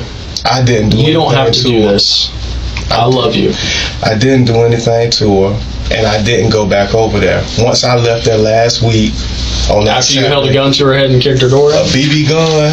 Your phone might not have gone back over there, but you did. I don't know why. Actually, I wouldn't know because you deleted your location history after the 15th. I don't think That's why you were very quick to say it's been a week since I've been over there, because that's what your phone shows. No, I just know where I've been. I didn't know that anything happened to her. I didn't even know that my family had been contacted about something that happened to her. Why wouldn't they contact you? I don't know. Maybe they were worried about how I would handle it. You handled it just fine. You haven't seemed to. Right you now, haven't seemed to have an issue at all. You'll see. You weren't even concerned about her when you showed up and you saw police everywhere. I didn't know what happened. You didn't even ask about your kids for hours until we mentioned I didn't know what happened. How can I ask about something that I don't know? How did your family know? I don't know. I don't know. Let me tell you this. If you dropped your son off at his girlfriend's house, police everywhere, police tape, people standing everywhere, and the second you walk up, your son walks up, they take him into custody, what would you do? Would you drive away? Would you go see why he got taken into custody? What would you do? I didn't know that my kids had gone into any type of custody. Listen to me. No. Listen to me. Listen to me. You have theoretically, you have an adult son. You drop him off at his girlfriend's apartment complex. There's tape everywhere. There's police everywhere. Yeah, I told him that it was. He asked me. He said, "Am I dropping you off, or am I supposed to wait on you?" I said, "I don't know." I said, "Maybe she'll be able to bring me out to Middleburg after I head over here." Once I got there, they said that they weren't letting anybody else outside of residents go into the buildings. And once he said that to me, they didn't want to tell me what happened. So I started walking back towards the car, and he said, "Hey, I need you to come here." So I asked him, I said, "What's going on?" I didn't know what's going on. Was your dad still there, or did he just drop you off and leave? He sat there for a minute because I guess he was trying to see what was going on too. Mm-hmm. So I don't think he knew. If my mom and my sister knew, what about when they took him into custody? I didn't see him after that. Okay. Had he already left before you were taken into custody? I don't know. Once they took me into custody, it was hard to kind of pay attention. Do you think if he saw you taken into custody, he would have come and seen what was going on? They had the whole area blocked off. If he saw you being taken into custody, do you think he would have come and seen what was going on? I don't know. Or do you think he cares? Stepdad, maybe he didn't care. He probably didn't even want to give me a ride. I don't know. Were you still there when the police came and knocked on the door? On August 10th, 2022, prosecutors added a second charge, a separate count of second-degree murder for the death of Young's unborn child, permitted under Florida's fetal homicide statute. Armstrong now faced 2 counts of murder.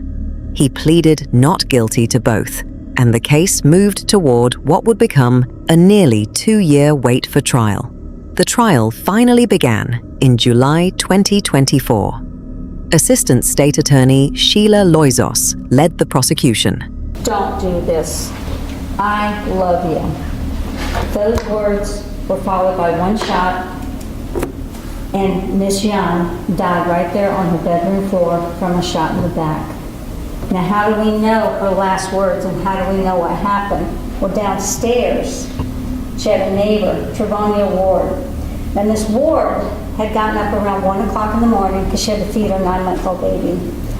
And while she was getting the bottle ready, she heard what she describes as angry, stomping, heavy steps going up the stairs. She then hears what sounds like the door being busted into. And then she hears those angry steps stomping down the hallway towards the bedroom. And again, she knows this because that's the layout of her apartment.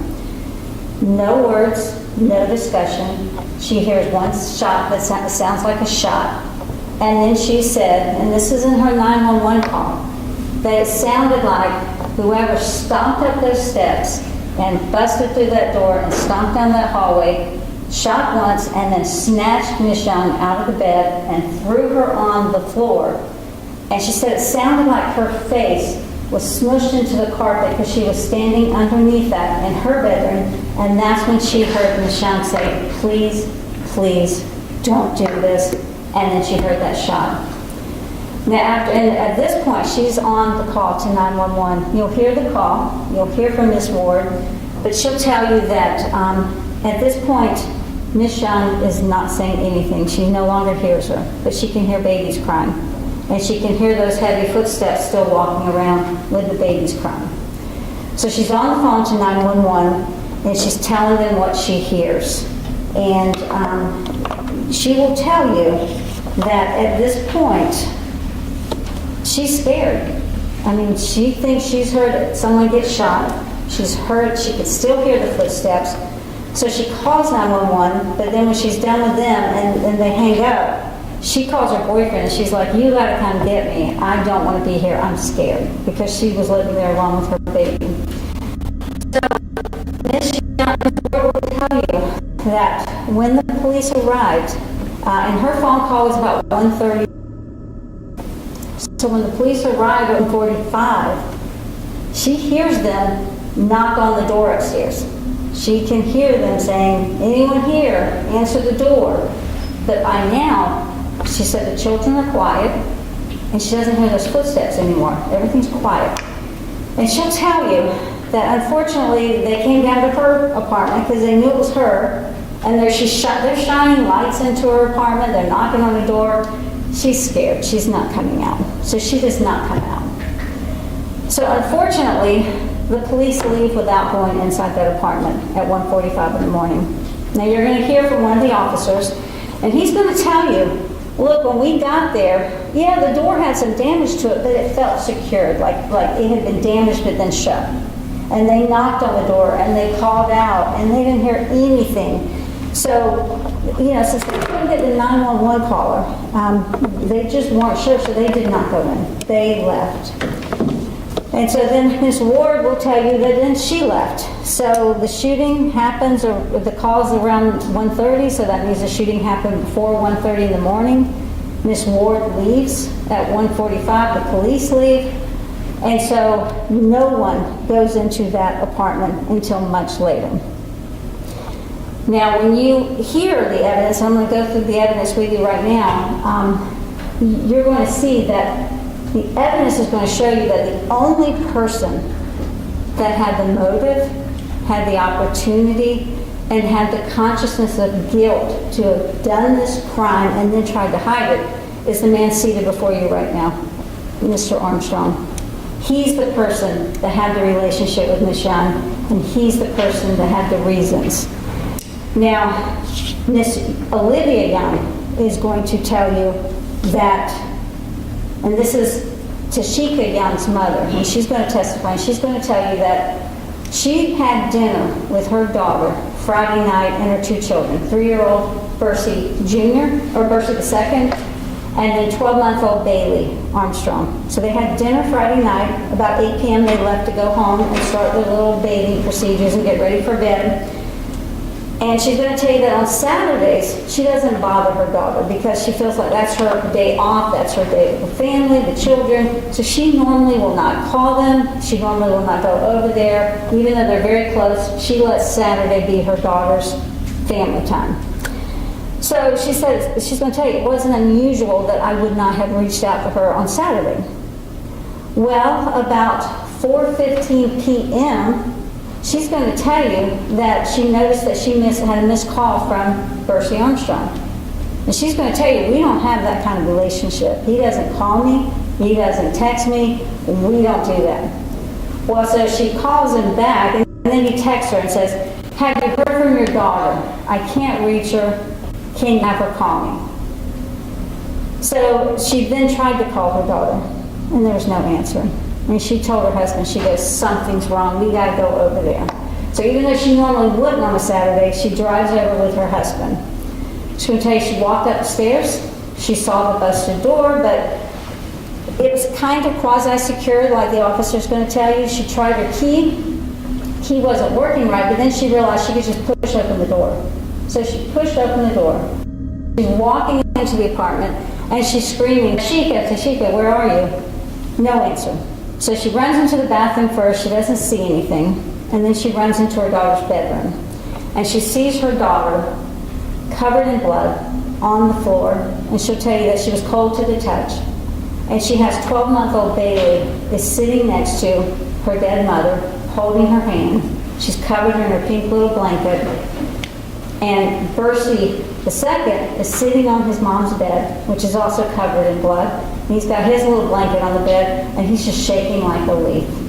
So she calls 911, and they come, and they start the investigation.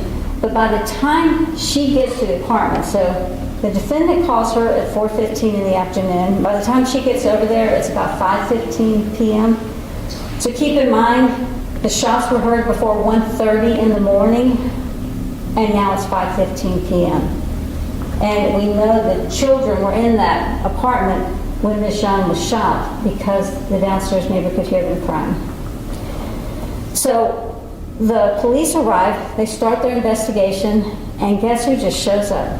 Mr. Armstrong, demanding to know what's going on. I need answers. What's going on? So the police detain him. And they say, take him and we're going to interview him. That's why they detain him, because they want to know some answers. They have questions for him. So while they're interviewing him now, so they leave the scene and they go start an interview with him, there's going to be crime scene detectives who are collecting the evidence. There's some casings. There's 2 casings, which, again, Ms. Ward's going to tell you she thought she heard 2 shots.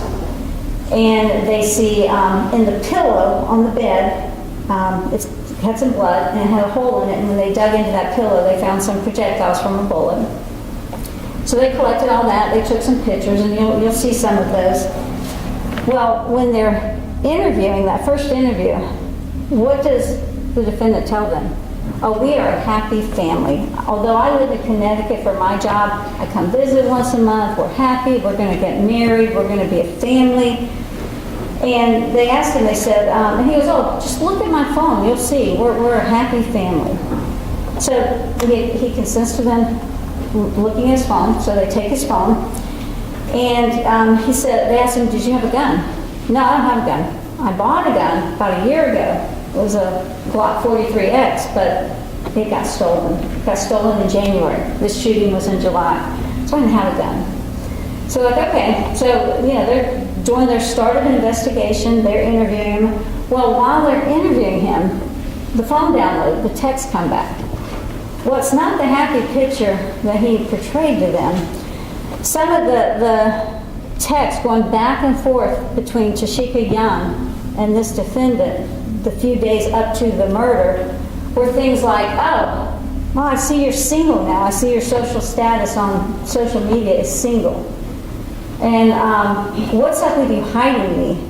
And he admitted in the interview that what she was referring to is he had taken all of her pictures on social media and archived them. So if someone looked at his social media, they didn't see Miss Young. They saw single Bursey Armstrong. And they asked him, they said, well, when you're in town, when you come to visit, where are you staying? If you're not staying here with the woman you're supposedly going to marry, where do you stay? And he says, well, I'm a man. I need my space. So I stay 45 minutes away at my mom's house in Middleburg. So, you know, they're like, okay, well, I guess we're getting a search warrant for mom's house. So they get a search warrant.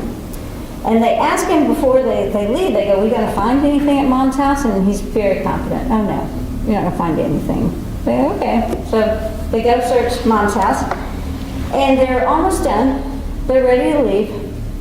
And Detective Downs will tell you that as he's walking from the backyard and he's about to go up the wooden steps to like a little wooden patio kind of porch, which is right off where he stayed when he stayed with Mom, he saw some disturbed dirt. And then he saw some clothes underneath those wooden steps. So he walks over there and he pulls out some sweatpants, obviously men's. He pulls out a black hoodie, again, looks like men's. Looks like there could be blood on these clothes. And then he sees a little disturbed dirt right in front of the steps. So he starts digging down. And guess what's in that? A Glock 43X, buried in a hole in the steps right next to where his bedroom is. So they come back and they start the second interview. And they said, well, you sure you didn't do this? And he's same thing he did in the first interview, deny, deny, deny. And he said, well, what do you think we found at Mom's house? Nothing. They're like, you sure we didn't find something? And he goes, well, and you'll see this portion of the interview. Maybe some clothes. Oh, what kind of clothes? Well, you know, some clothes that maybe I did some yard work in. And they're like, so you did yard work and you threw your clothes and hid them underneath some wooden steps? He goes, well, you know, that's what I did. They go, what else did we find? Well, maybe something like a gun. They go, really? A gun? Where did this gun come from? And he said, well, you know, it's a gun where Scotty gave it to me. And they're like, Scotty gave you a gun and you hid it in your parents' backyard. So while they're doing the second start of this interview, the gun they found at Mom's house, they have rushed off for testing. And guess what?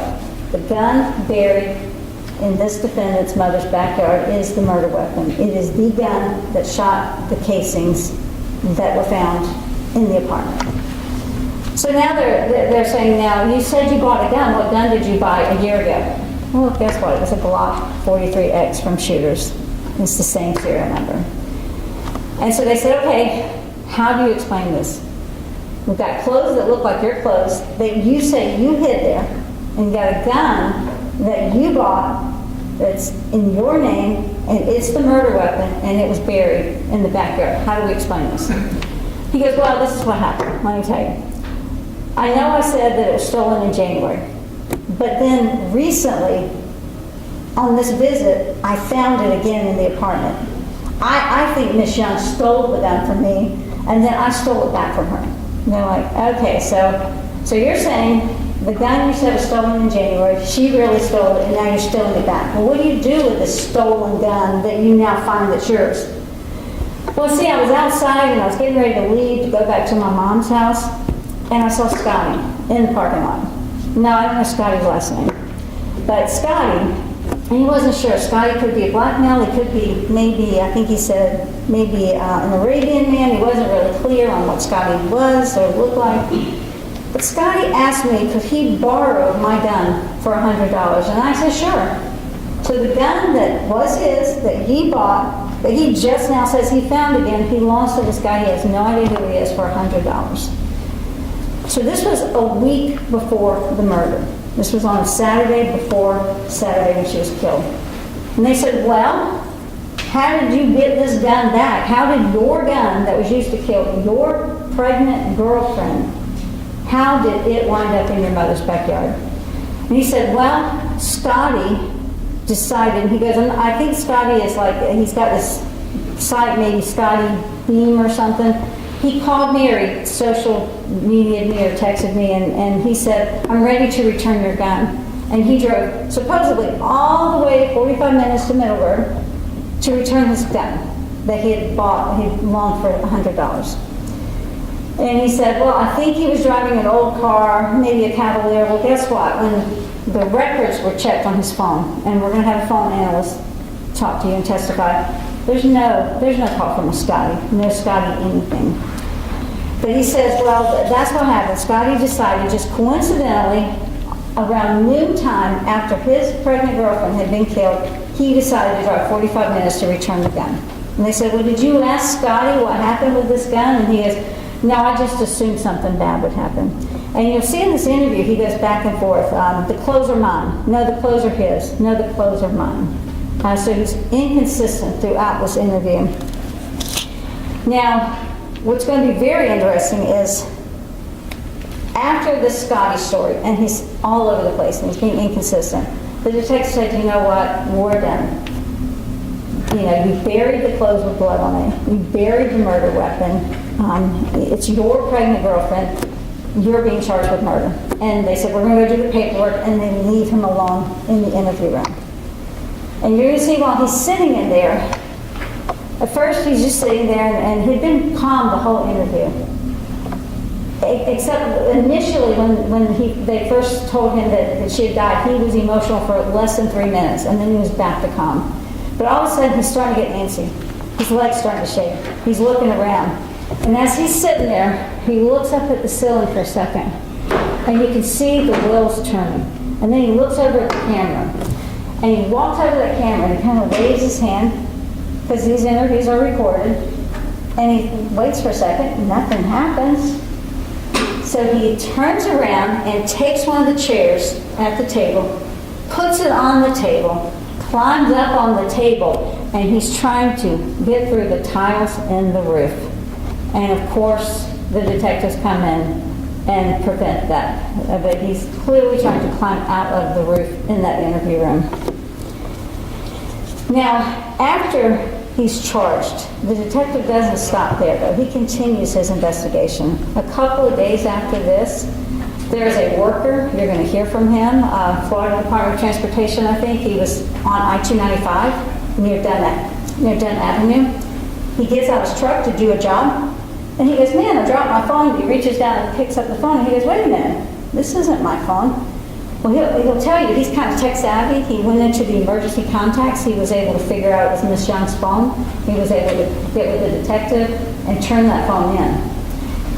You're also going to hear that on a hunch, the detective who used to live in Middleburg thought, you know what, there's a toll road near between the ravines, which is where his parents live, ravines in Middleburg. There is a toll road that would take you from the ravines up to just a little bit on I-10, then up to I-295, and you're right there at Mission Point Apartments, which is where she was killed. He goes, you know what, I'm going to pull some toll records, see if anything pops up. So he runs some toll records for that morning, and again, we know the shooting was at 1:30 in the morning.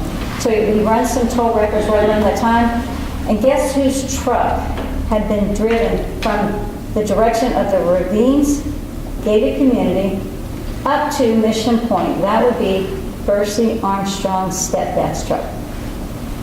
And he will come in and testify. So we know now that his stepdad's truck has been driven up that toll road. Now once it leaves the toll road, you don't have a history of where it's going, but it's not too far if you turn onto 10 and then get on I-295 and you're right there at Mission Point Apartments where she was. But then it doesn't stop there. When he gets the toll records, they show that he hit that toll, that first toll that would have been the closest one to the ravines community, around, I think it's like 12:37 in the morning. And then coming back, when it picks up that toll road coming back down, it's like 1:51 in the morning. Again, keep in mind, murder was before 1:30 and now he's heading back. And so he pulls the ravine surveillance video. Now you can't see the tag, but you see a black truck and the stepdad on a black Toyota Tundra. It is leaving the ravines gated community at 12:27 a.m. is when he leaves. And the detective, he's driven that route. He's going to tell you it's approximately 40 to 45 minutes. So you see this truck leaving the ravines at around 12:27. 45 minutes would put it up at Mission Point Apartments just after 1, which is when the shooting was heard. And then coming back, you see that same truck enter back into the ravines community about 2:10 in the morning. Again, times match. And that phone, where that phone was found, if you take that toll road, get on 10 for a little bit, and then come straight up like you're headed to Mission Point Apartments, that phone on the southbound side, so if someone would have been heading back down towards the toll road, that's where that phone was found, which again would be on the route going from Mission Point Apartments back towards the ravines. That's where the victim's phone was found. You're also going to hear that they did check DNA. That's going to be analyzed, and they swabbed the pockets of the sweatpants, and there was DNA from both the defendant and the victim in the pockets, but the blood that's on the pants and the blood that's on the hoodie is all the victim's. And those are the same clothes that he said, oh, I did yard work in those in Middleburg and I just put them under there. But it has the victim's blood on it. The phone records will show very volatile back and forth messages. Why won't you marry me? I love you. I want to have a family. We share 2 children. I think one of the last emails he sent her was, "You're just a has-been DJ. I can't believe I wanted to start a family with you." Very toxic text messages. But what is interesting, and the analysts will tell you this, is the phone, because keep in mind, during that first interview, the detective's going to tell you that this man was very confident. You're going to find that my phone was in Middleburg when this murder happened. Well, it was. The analyst is going to tell you that, so the last text message between Ms. Young and this defendant was almost at midnight. At 12:15 a.m., his phone, the defendant's phone, goes dormant, as if it's still on, but it's been just kind of turned over. But keep in mind, 12:15, the phone goes dormant. 12:27, you see the truck leaving the community. That truck, that phone is dormant until 2:15 in the morning, when that truck comes back in around 2:10 or 2:12. So once that truck is back in the neighborhood, all of a sudden, guess what? His phone is active and he's scrolling. And so what's the first thing he scrolls around 2:15 in the morning? Are you still mad at me? You're not responding? What's wrong? And then he does something that's very interesting. Their phone and text history shows that they were not callers. They texted, they did social media, they didn't call. And all of a sudden, he tries to call her like 20 times, right in a row. And keep in mind, he told the detectives, "Oh, my phone's not going to show. My phone's going to show I was there and I wasn't involved." And then you're going to have like I said, where he tried to climb out of the interview room and he hid the evidence. After you see all the evidence and you hear all the testimony, and you're going to see the casings that match the murder weapon, you're going to see the bloody clothes that match the victim's DNA. You'll see the second interview. You'll hear about the text from his phone. All of that is consistent with the fact that this man had the motive. He had 2 children with a woman that he did not want to marry, and she wanted to marry, and she's now pregnant with their 3rd child. He had the opportunity, because he could use his stepdad's truck, he could get over there, he had the murder weapon, and he had the consciousness of guilt. After he left the homicide, he threw her phone out, he came home, he hid the clothes, he hid the murder weapon, and then he tried to escape from the interview room. I'm confident after you hear all that you will return a verdict of guilty as charged to both count 1, the murder of Tasheka Young, and count 2, when she died, you're going to hear from the medical examiner that her unborn child died, and so count 2 would be for her unborn child. Olivia Young addressed the court directly, describing how she now raises her daughter's 2 surviving children as her own. During her statement, Armstrong repeatedly interrupted her, at one point telling her she was full of it, prompting the judge to intervene and restore order in the courtroom. I tragically lost my child on July 23rd, 2022, and now I raise my 2 grandchildren as my own. This requires a lot of responsibility then and now as they get older. Through the love and grace of God, you are full of it. I am strengthened day by day. I am almost and also thankful to have the love and support of family, my church members, my friends, and my neighbors. There is no love in it. Okay, excuse me. We're going to do this in order. I don't want to hear anything from the gallery. To God be the glory. Because you need God. Okay. Mr. Armstrong, we need to be quiet. We do this in order. If you wish to address the court, I will absolutely give you your opportunity, but right now we are hearing from Ms. Young. Okay? This is an orderly courtroom. We are not going to be out of order. My apologies, Judge. All right. And that was the end of her statement, and that is the end of the victim impact statement. All right, thank you very much. Again, I need everyone to maintain, I know this is very hard and emotional for many people on both sides, but we're going to maintain are professional and proper decorum in this court of law. Thank you all very much.